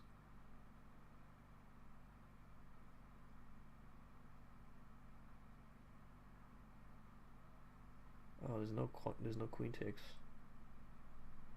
Oh no, oh yes, okay, so there's this, thankfully have that defense still, so I think bishop f1 is my plan. Okay, bishop f1. Planning on taking here. What other responses do they have? No rook moves, I don't think. Oh, there's rook, yeah, there's rook there. But I can play f3 probably.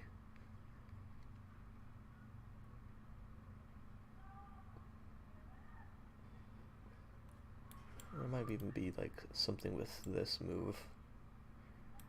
Bishop there. Bishop there. Not available.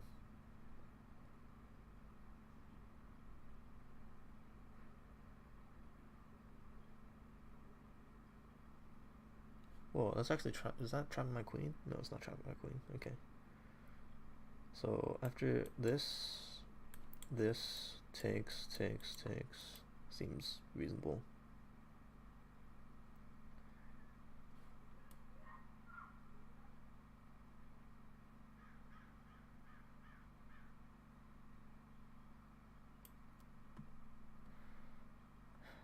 I still have this very interesting defense with knight here. If they ever take on d5. Oh, and the rook has to move, but yeah. I was thinking there could be some weird stuff where like we do that, or like I take here and then it takes queen takes, and then they can take on d5 since queen takes rook e1 would deflect my rook, but I actually have rook takes e1, queen takes d5, knight e7, and I'm completely winning there. Maybe they'll fall for it, but it doesn't seem likely. Okay.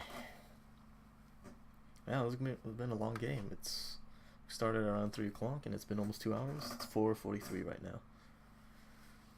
So yeah, man, it's been a bit of a battle.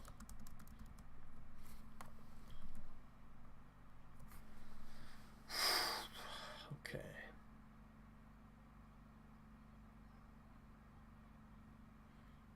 How are they gonna do this? Rook e4, what's my plan?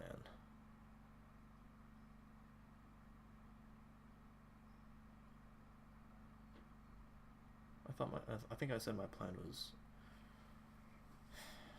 well, I could play f3. Yeah, I could play f3.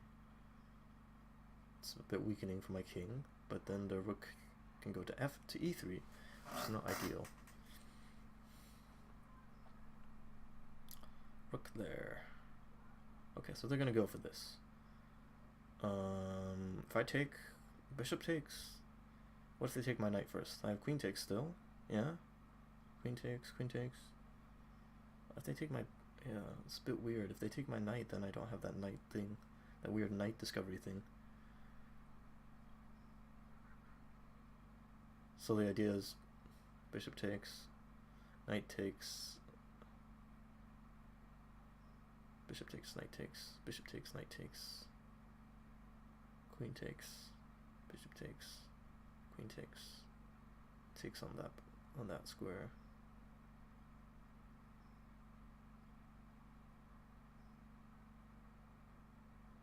Oh, it's a bit awkward.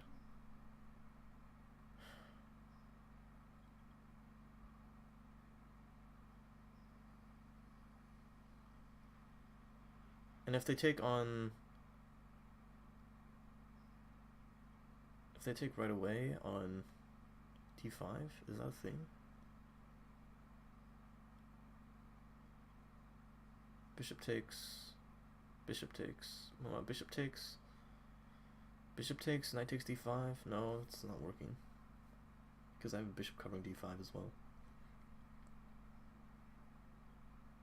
Bishop takes knight. I have queen c6. Still defending that. Queen c6.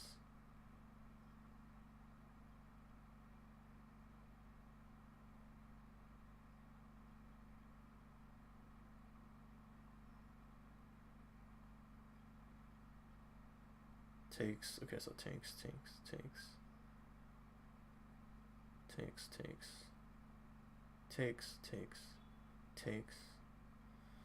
Yeah, the rook will be under attack in that case, so I think I'm okay. I think I should be careful. Let's go over it one more time. Bishop takes, knight takes. I have this. There's nothing weird with bishop takes here, because on queen takes I can just play rook takes queen. I also have that move, so that will always be in the air. Bishop takes here, queen takes. That doesn't seem to work. Oh, that I guess that's the idea. So bishop takes. They have bishop takes here. Yeah. Queen takes, pawn takes, knight takes this pawn. I mean this bishop. So I guess that's not really working right now. Kind of stinks.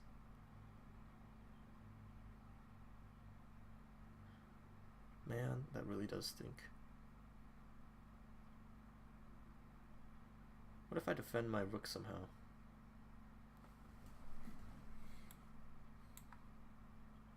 Takes, bishop takes.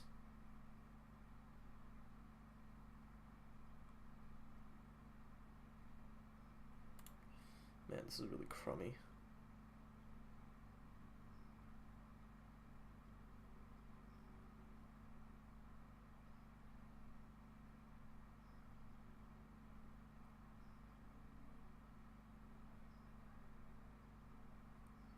What about this?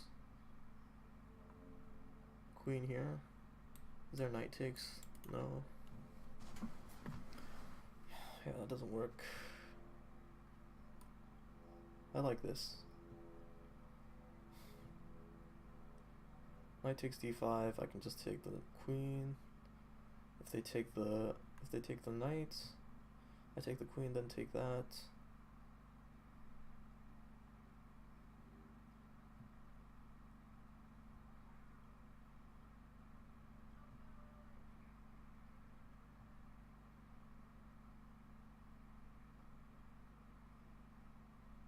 Where are they going to move their queen?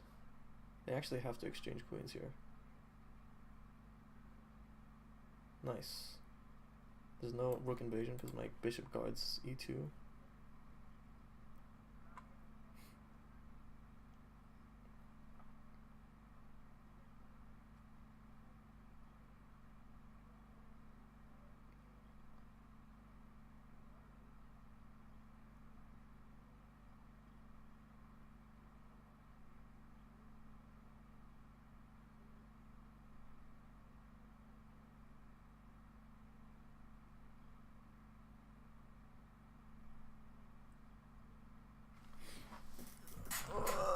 Good thing I didn't fall for that bishop takes stuff. Oh man. So having the other rook there was not that great.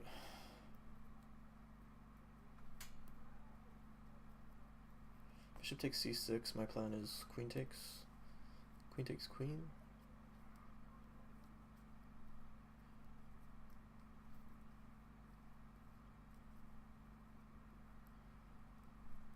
Queen takes queen, pawn takes, then pawn takes on.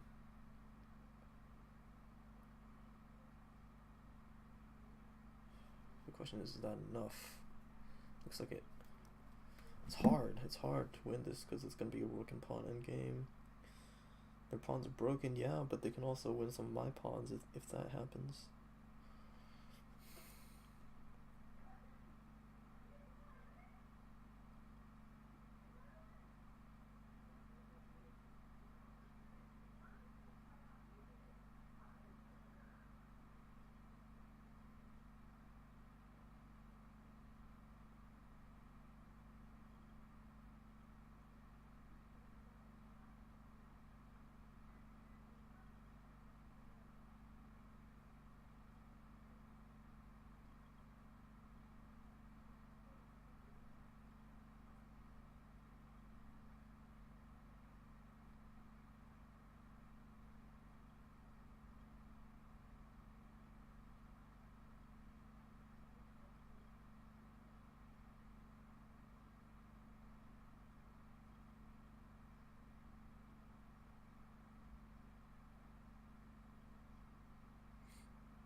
Yeah, I guess the only thing they could be considering is that move. So, this is forced. There's no real way out of it. Okay, so they're gonna do this. They might play d5.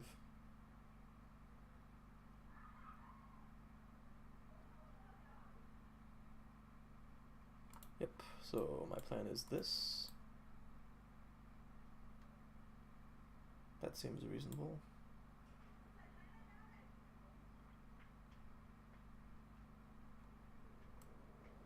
And once this pawn falls,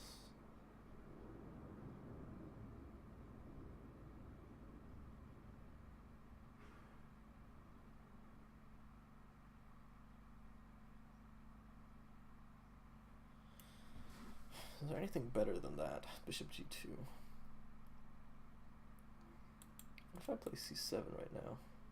Knight's still guarding this square, so it doesn't look like that leads to much. b3.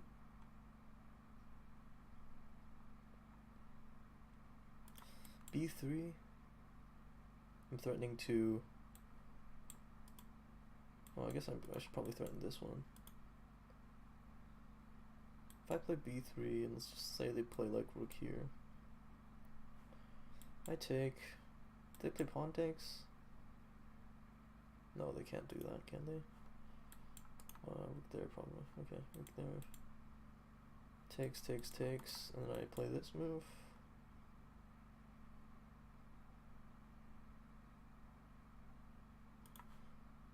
b3 rook here.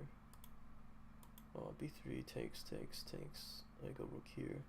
They could go rook here. I could block this.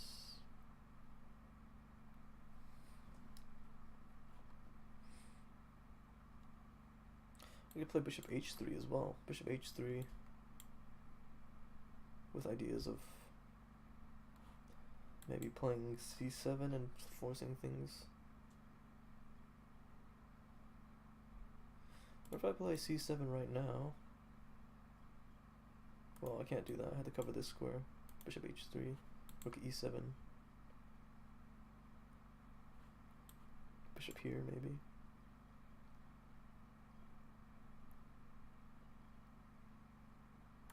And they'll play rook c7. Looks like that's not leading to much. Well, rook e7. Play c7. I can just play rook here. So I might as well just play bishop g2, I guess. Well, no. Bishop g2.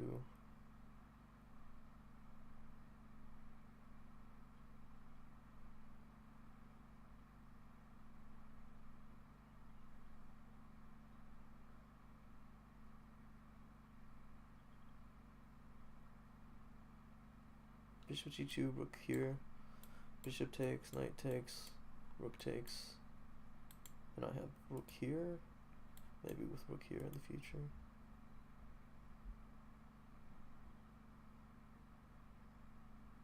What if I play b3? Takes, takes, takes. b3, rook here, takes, pawn takes. Then I have rook here. That's no good.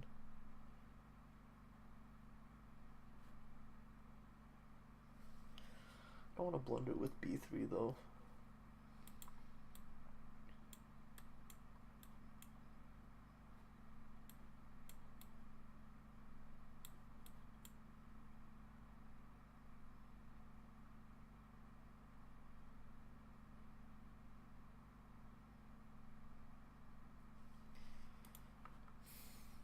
And this is looking like a draw. Bishop h3, rook e7. Is there anything with rook e1? Rook e1, rook takes. It goes with check. So that's not working. Bishop g2. What about b3? b3, c3. That's not working. Yeah. Well, I almost played a3. That would have been bad. I want to try b3. But there's some world where he could... Yeah, probably just bishop g2. Bishop g2...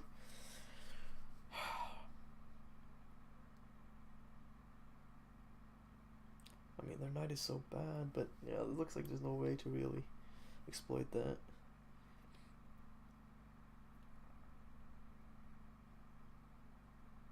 They're gonna play rook c8.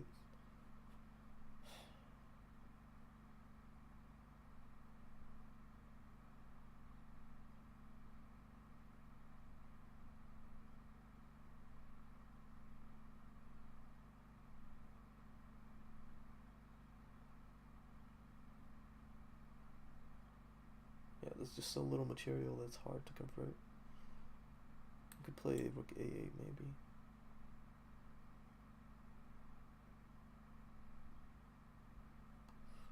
Rook a8, then there's c3.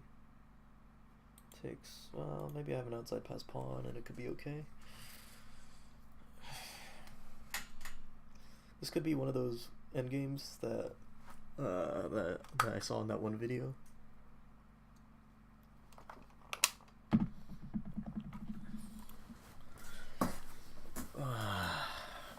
Yeah, but it's like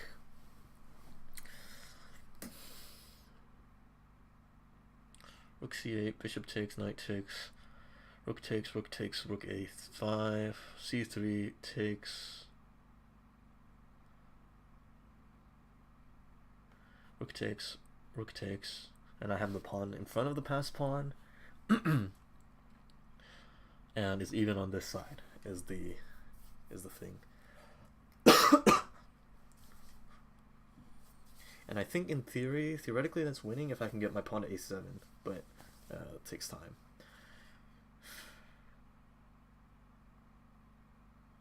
Yeah, okay, so we calculated this. Bishop takes, rook takes.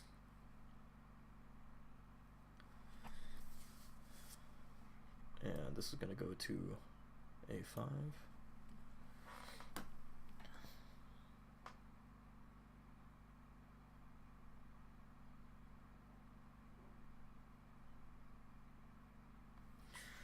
I'm expecting c3 just to try to exchange off this pawn, so after takes. Yeah. Looks like that rook and pawn endgame. It's gonna be tough. It's gonna be tough. We gotta prevent the king from getting over here is the idea. And well, I guess that never happens. But really we're gonna advance the pawn up the board until we have rook here and pawn here. And the idea is now that this oh, there's this move. Yeah, that works, I guess. So it takes.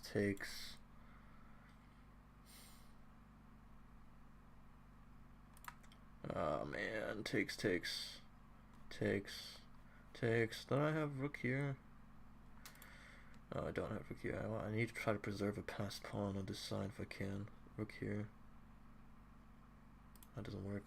Huh. So I guess takes a3. You can play this, and then it's the same idea. Their pawn is actually closer, so I'd probably just do that. Now the question is if I can win this endgame with this pawn structure. Probably not is the answer, but just see if there's anything with b3. Then they have c3, and that's a bit threatening, isn't it? c3, rook here, takes. Yeah, that doesn't lead to anything. Okay.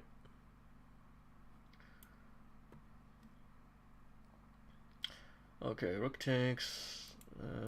Let's do this. So it's gonna be active rook.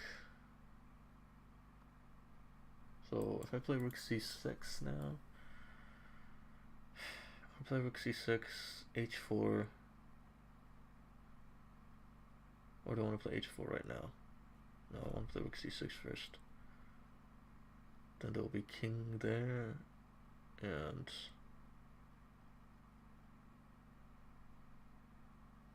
maybe I should play g4 first.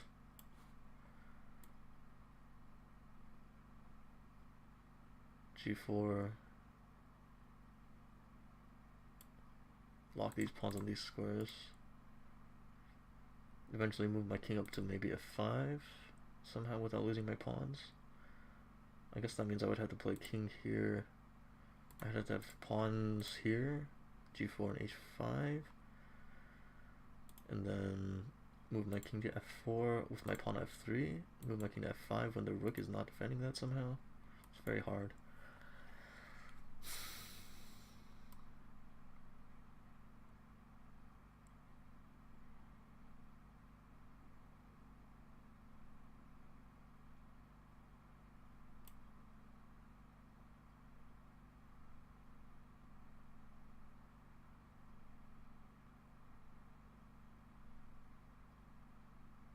Rook a4 maybe. Rook a4, h3.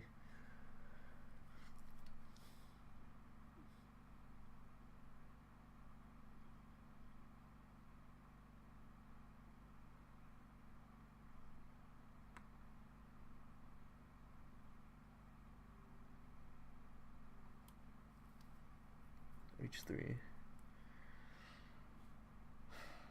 I might play this.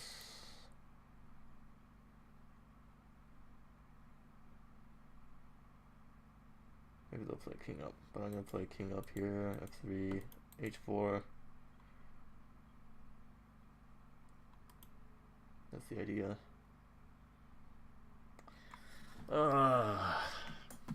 We'll see. I think this is drawn.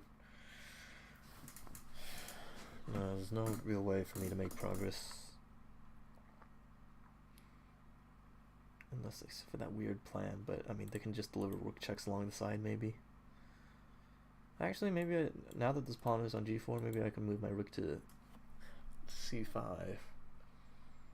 Stop any of that from happening, and then I might be able to get my king to f5 with enough time and patience. King to f5. Even with my king on f5 though, I need to get my rook back to c6 without getting checked somehow, which looks not very possible. Well, maybe the king is the key is to get the king to h5. King on h5, and then I can play. Oh, it still doesn't really lead to much, does it? Yeah, it doesn't. But this is a bit questionable. Are they gonna play rook h5, rook a5? Because after that, rook h4 or rook a5. Maybe they're planning on playing king up, but that does not look that amazing. It's gonna be an h pawn versus, yeah. Well, it's not really leading to anything. maybe we should offer a draw. Yeah, let's offer a draw. It's been 2 hours. We can offer a draw. Now the question is, do I want to defend this? We're gonna play king up. Rook takes. Maybe it is kind of awkward for them. Because I gotta play f4, maybe. They have rook there. What if I defend this pawn? Well, they have king there. Yeah. I mean, it's probably not making any progress. So, can I try to lock their pawns with something like that?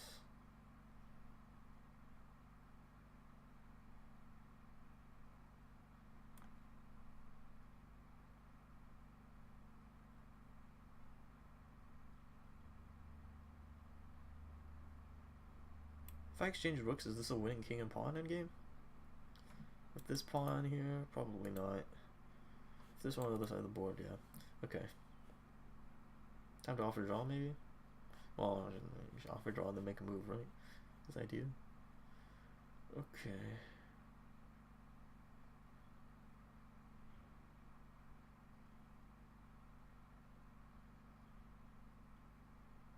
Maybe I should play rook here. That looks reasonable. But I kind of want to play f4. No need to be in a rush to defend my pawns, I don't think.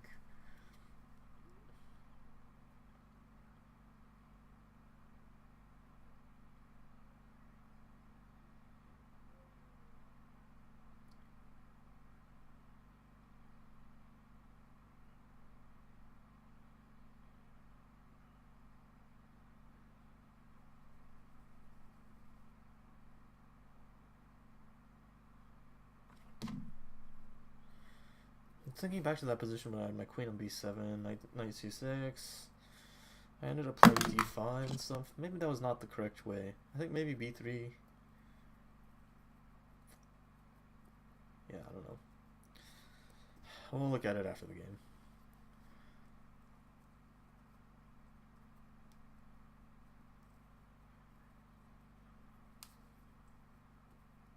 If they offer a draw, I might accept it.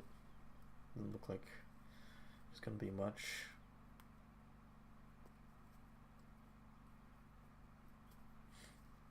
King up. Okay. So now if I play king up, well, what will happen?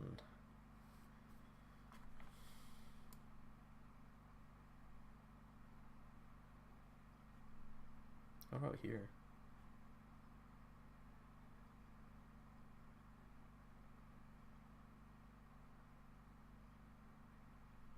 If we exchange rooks, is this winning? Probably not. It might be winning if we exchange rooks. We'll take a look.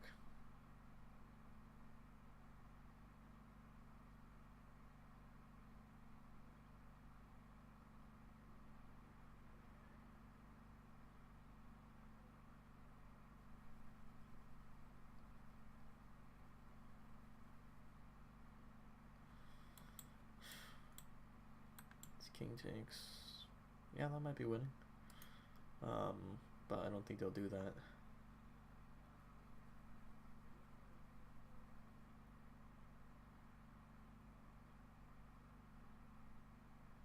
Oh, maybe there's something with like rook here, rook block, f4, rook takes, king up. And they have this move.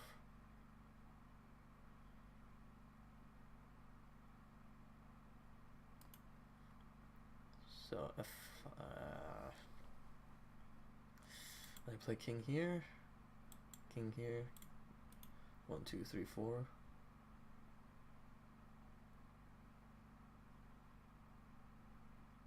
Maybe there's somebody can move my king around, take this pawn, and be in front of my own pawn, and then if they take this pawn, then it might be bad. I don't know. Well, of course they don't have to. They don't have to play king over. It's just an idea.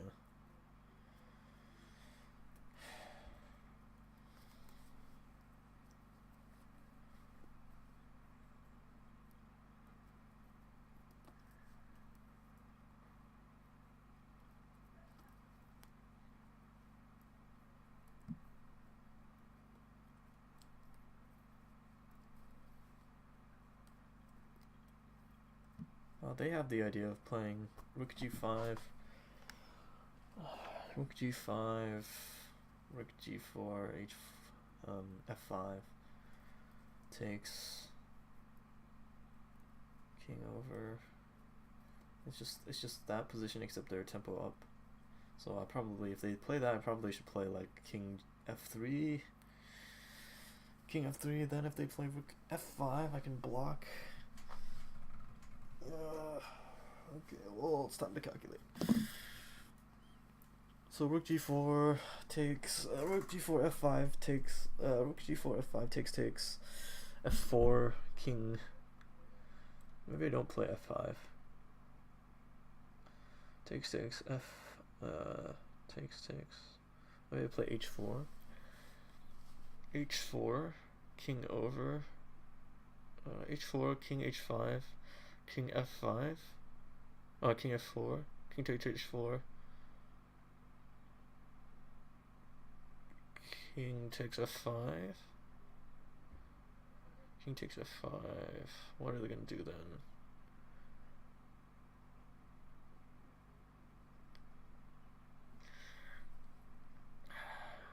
Rook g4. Do they have to take? They don't have to take unless I play f5 or h4, f4 or f4, h4 or f4. They might do it themselves, is what I'm thinking. Rook g4, f5, rook takes, king takes, h4, king h5, king f4, king takes h4, king takes f4. Well, I'll go for it since there's nothing, I don't see anything better. This was kind of my idea in the first place, except yeah.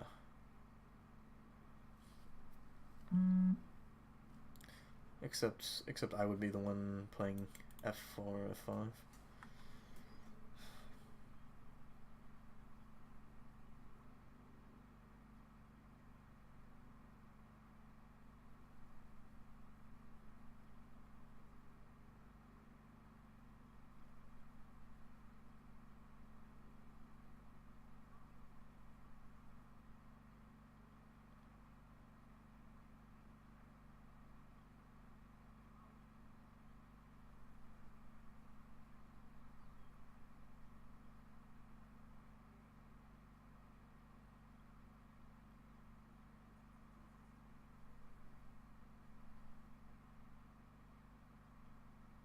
So I think my idea was this.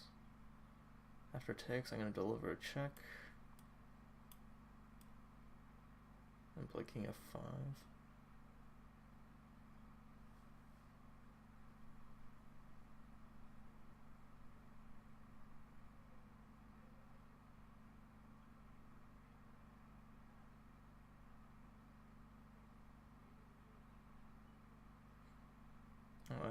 It's hard to tell if this is actually winning.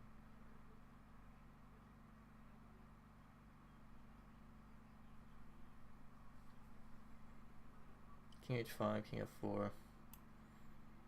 Takes. Let's say king h5. f3. King h4. King up. Maybe it's winning. Who knows? In fact, maybe I should play king up first. But then there's king here. Then there's a pawn here. Takes here. Takes. Man. Well, look, it's the only way I'm gonna win, so I'm just gonna play down it and see how it goes. I'm expecting king h4, but king h5, yeah, so now I'm gonna play this. Takes. They gotta make a king move, but the king is stuck on the h file. So probably king back is probably the best way. Oh, oh my god, I almost pre-moved king g3. Well, actually, if they took, then it'll be okay. But okay, we gotta be careful. But yeah, I don't know. Oh my god, I don't know. I think maybe it had to do with rook takes e8. I think that move might have been inaccurate, or it might have thrown away my advantage there. Because it really felt like I really thought that after that move I would be that my opponent would still be kind of stuck, but it seems like after that move they were much more free. Yeah, since I tried those queen, yeah, those queen a6, queen b5, and I don't think I need to have the rooks off for that position to occur. Okay, so their king is stuck on the h file. They might play king h3, but if king h3, can I play f4 here? Nah, it doesn't look like it. Well, I'll try this then. No, that doesn't work because... Or does it? That doesn't work because of this.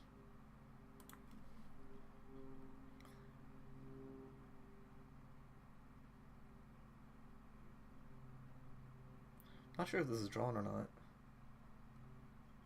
I think it might be drawn. King h3.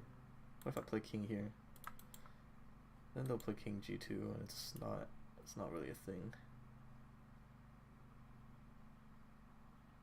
Well, they'll be on the far side of the pawn though if they do that. If they go for that, I could play king. I could just play like h4, king g5, king g5. After that, king here. The king goes to one side. I don't know, man.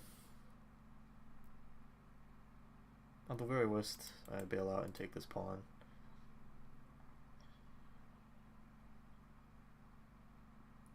King up. Okay. My idea was to play f3.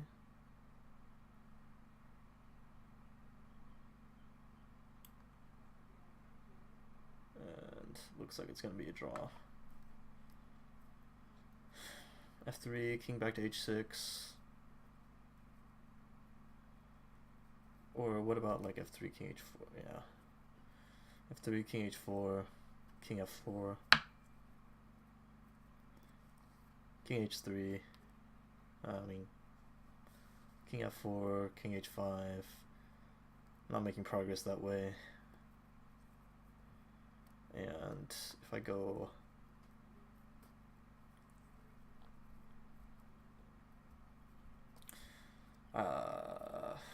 yeah, that's not happening. Okay.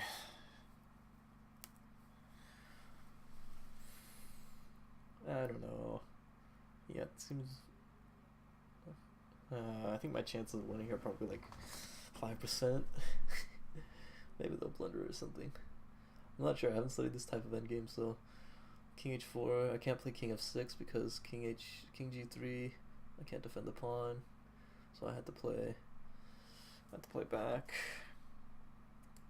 Probably. And they'll move.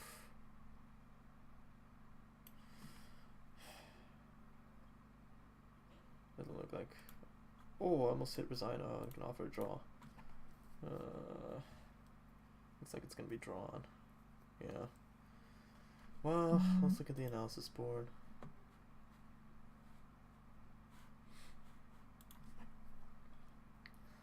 Okay.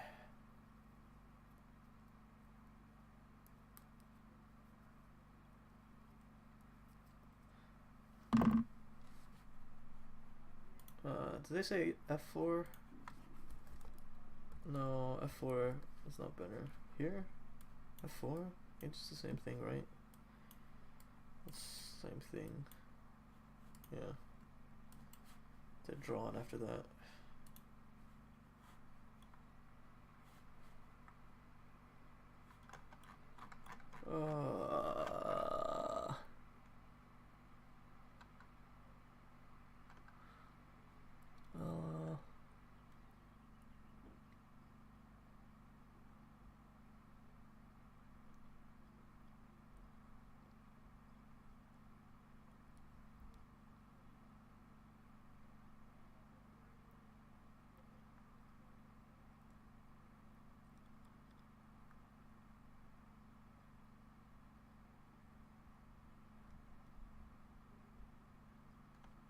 Yeah, grabbing the bishop and takes f4 seems pleasant. I agree. Bishop h3. I think they were talking about. Okay, let's take a look. Blah blah blah blah. Okay, yeah, queen b3. I realized that we'll move too late. Okay, so now queen b3. This is a thing. Let's see. Yeah, pleasant position. What was the computer play here? Yeah, it plays e4. Huh, bishop d2. So I think yeah, maybe d5 threw it away. Since in this position, it's really hard for them to move. Like bishop d2. Here I already have the bishop on d2, so I can play a3. They can't move to c5 because the pawn's still on d4. And after takes, this bishop is going to be very good. Computer recommends this. But I think maybe d5 here, or maybe here. Ooh, that's also a nasty move. And then we'll see where I'm going to play bishop f1 maybe at some point. Yeah, bishop b4. So yeah, I think that was I think d5 is inaccurate. So bishop b4. Bishop d2 is apparently an error. So like d6. D6, really? D6?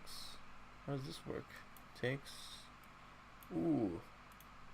So queen takes. And I have a fork. Oh. Missed that. Missed that idea.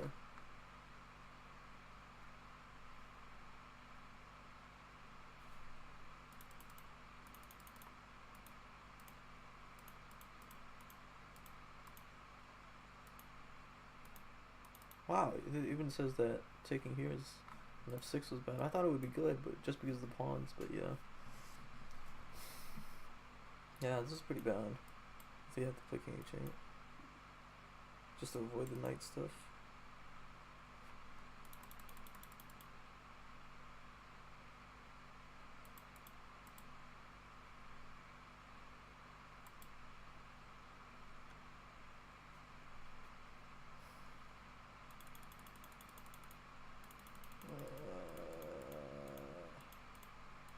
So yeah, here the advantage is so slight, and after taking there, apparently the computer doesn't like that. Yeah, maybe this is better, you know, just get my queen over to c6, exchange queens, and then I can put my knight back, you know.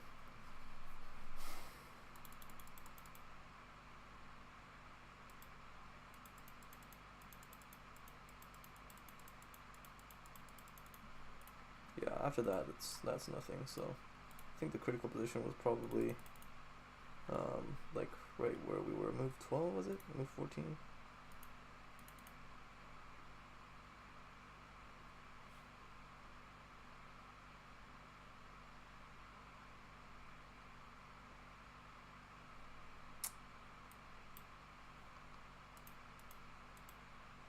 So, yeah, I don't like this d5 move, looking at it afterwards. But I was thinking, you know, they might have to take. They don't have to take. Bishop c4. Now, if I'm doing this, wow, really? I don't think I would ever play that. What is this? Takes, rook takes. Still wants to play this. Interesting. Really? What if they don't play king h8? What if they just play something like rook here? Okay, here, here, here. Really? Back? No way. Okay. d1. Bishop here. Ah, the knight's stuck. That's the idea. Okay. What about this? Yeah. Okay, there's this. Yeah. Yeah. Queen takes. Right there. Bishop takes. Hitting the rook. Peter wants a sacrifice exchange here. Man.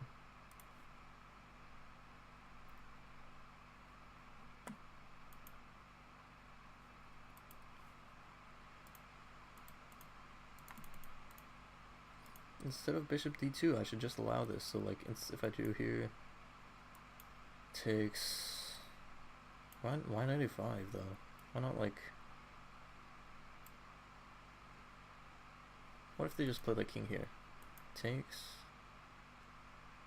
Yeah, I guess that's pretty bad. Bishop takes. Bishop takes. No, knight takes. Knight takes. Rook takes. Here. So what about this? Okay. So that's pretty bad. Yeah, that's pretty bad.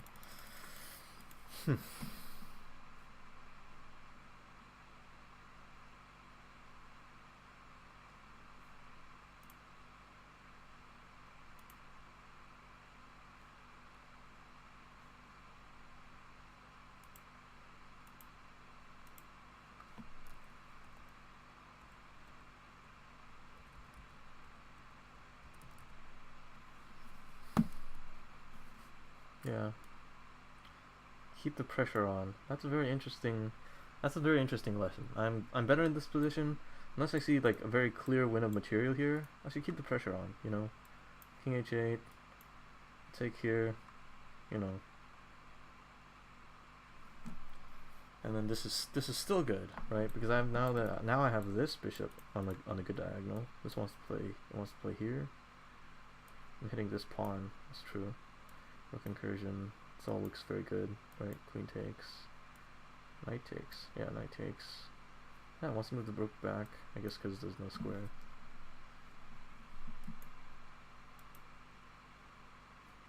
This just looks very pleasant, right? Bishop here. Oh, there's that, but then I have this maybe, or this move. Well, yeah.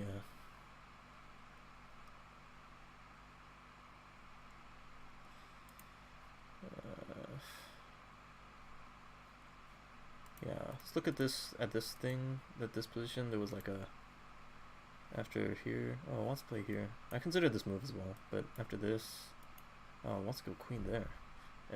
I don't know about that. Let's say, what's the do a null move? Queen back, okay, yeah, let's just continue pressing. Okay. Yeah, I was thinking here, this would probably be losing. Yeah. Because this, I can't, well, I guess I have to take here, but like, yeah, this, and then the knights goes here.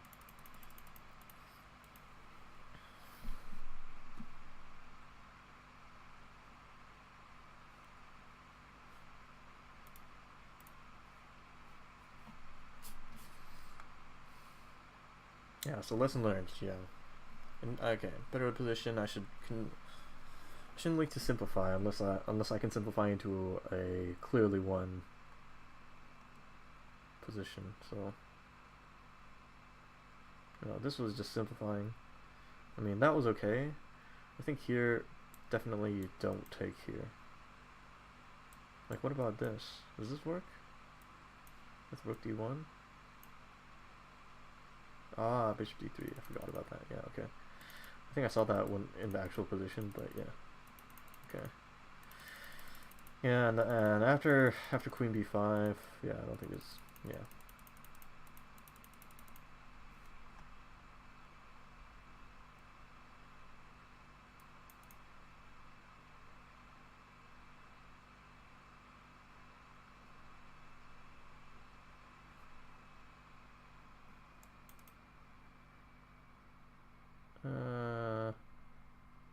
Yeah, they were talking about the endgame. Yeah, I don't think it leads to anything.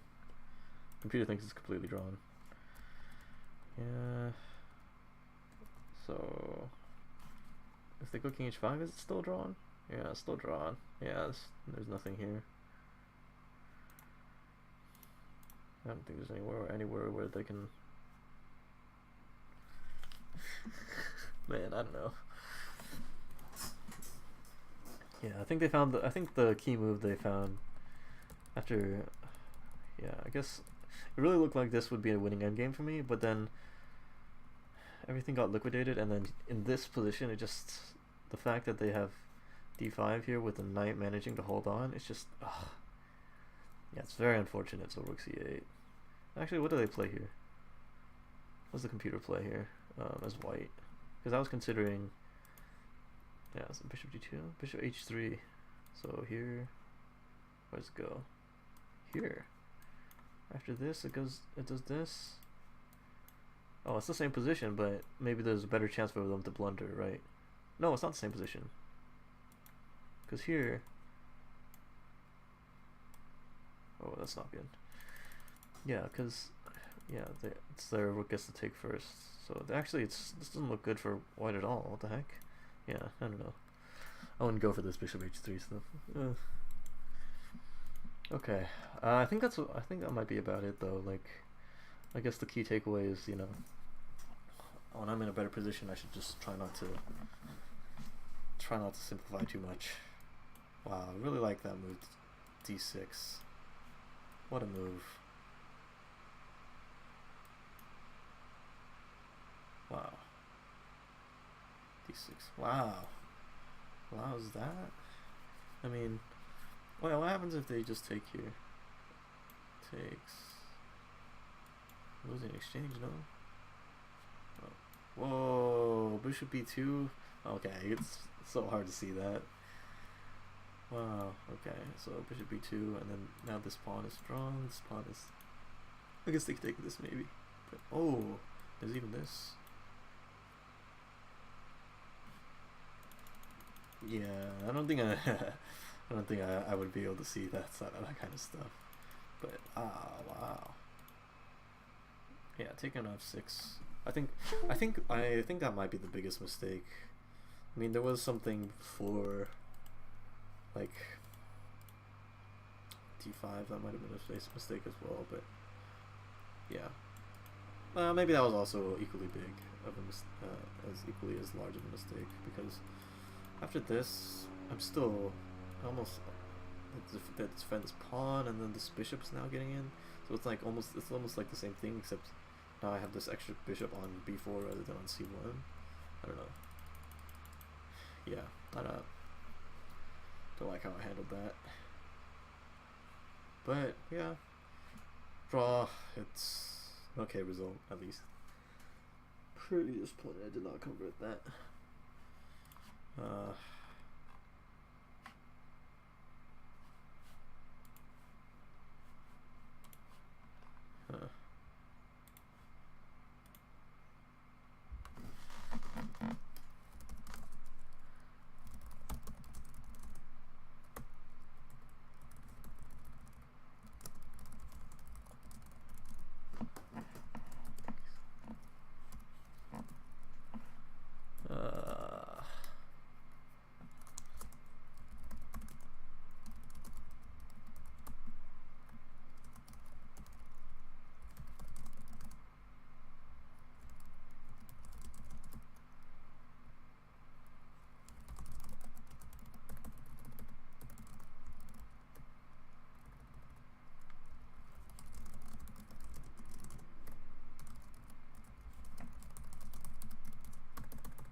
Turned out okay.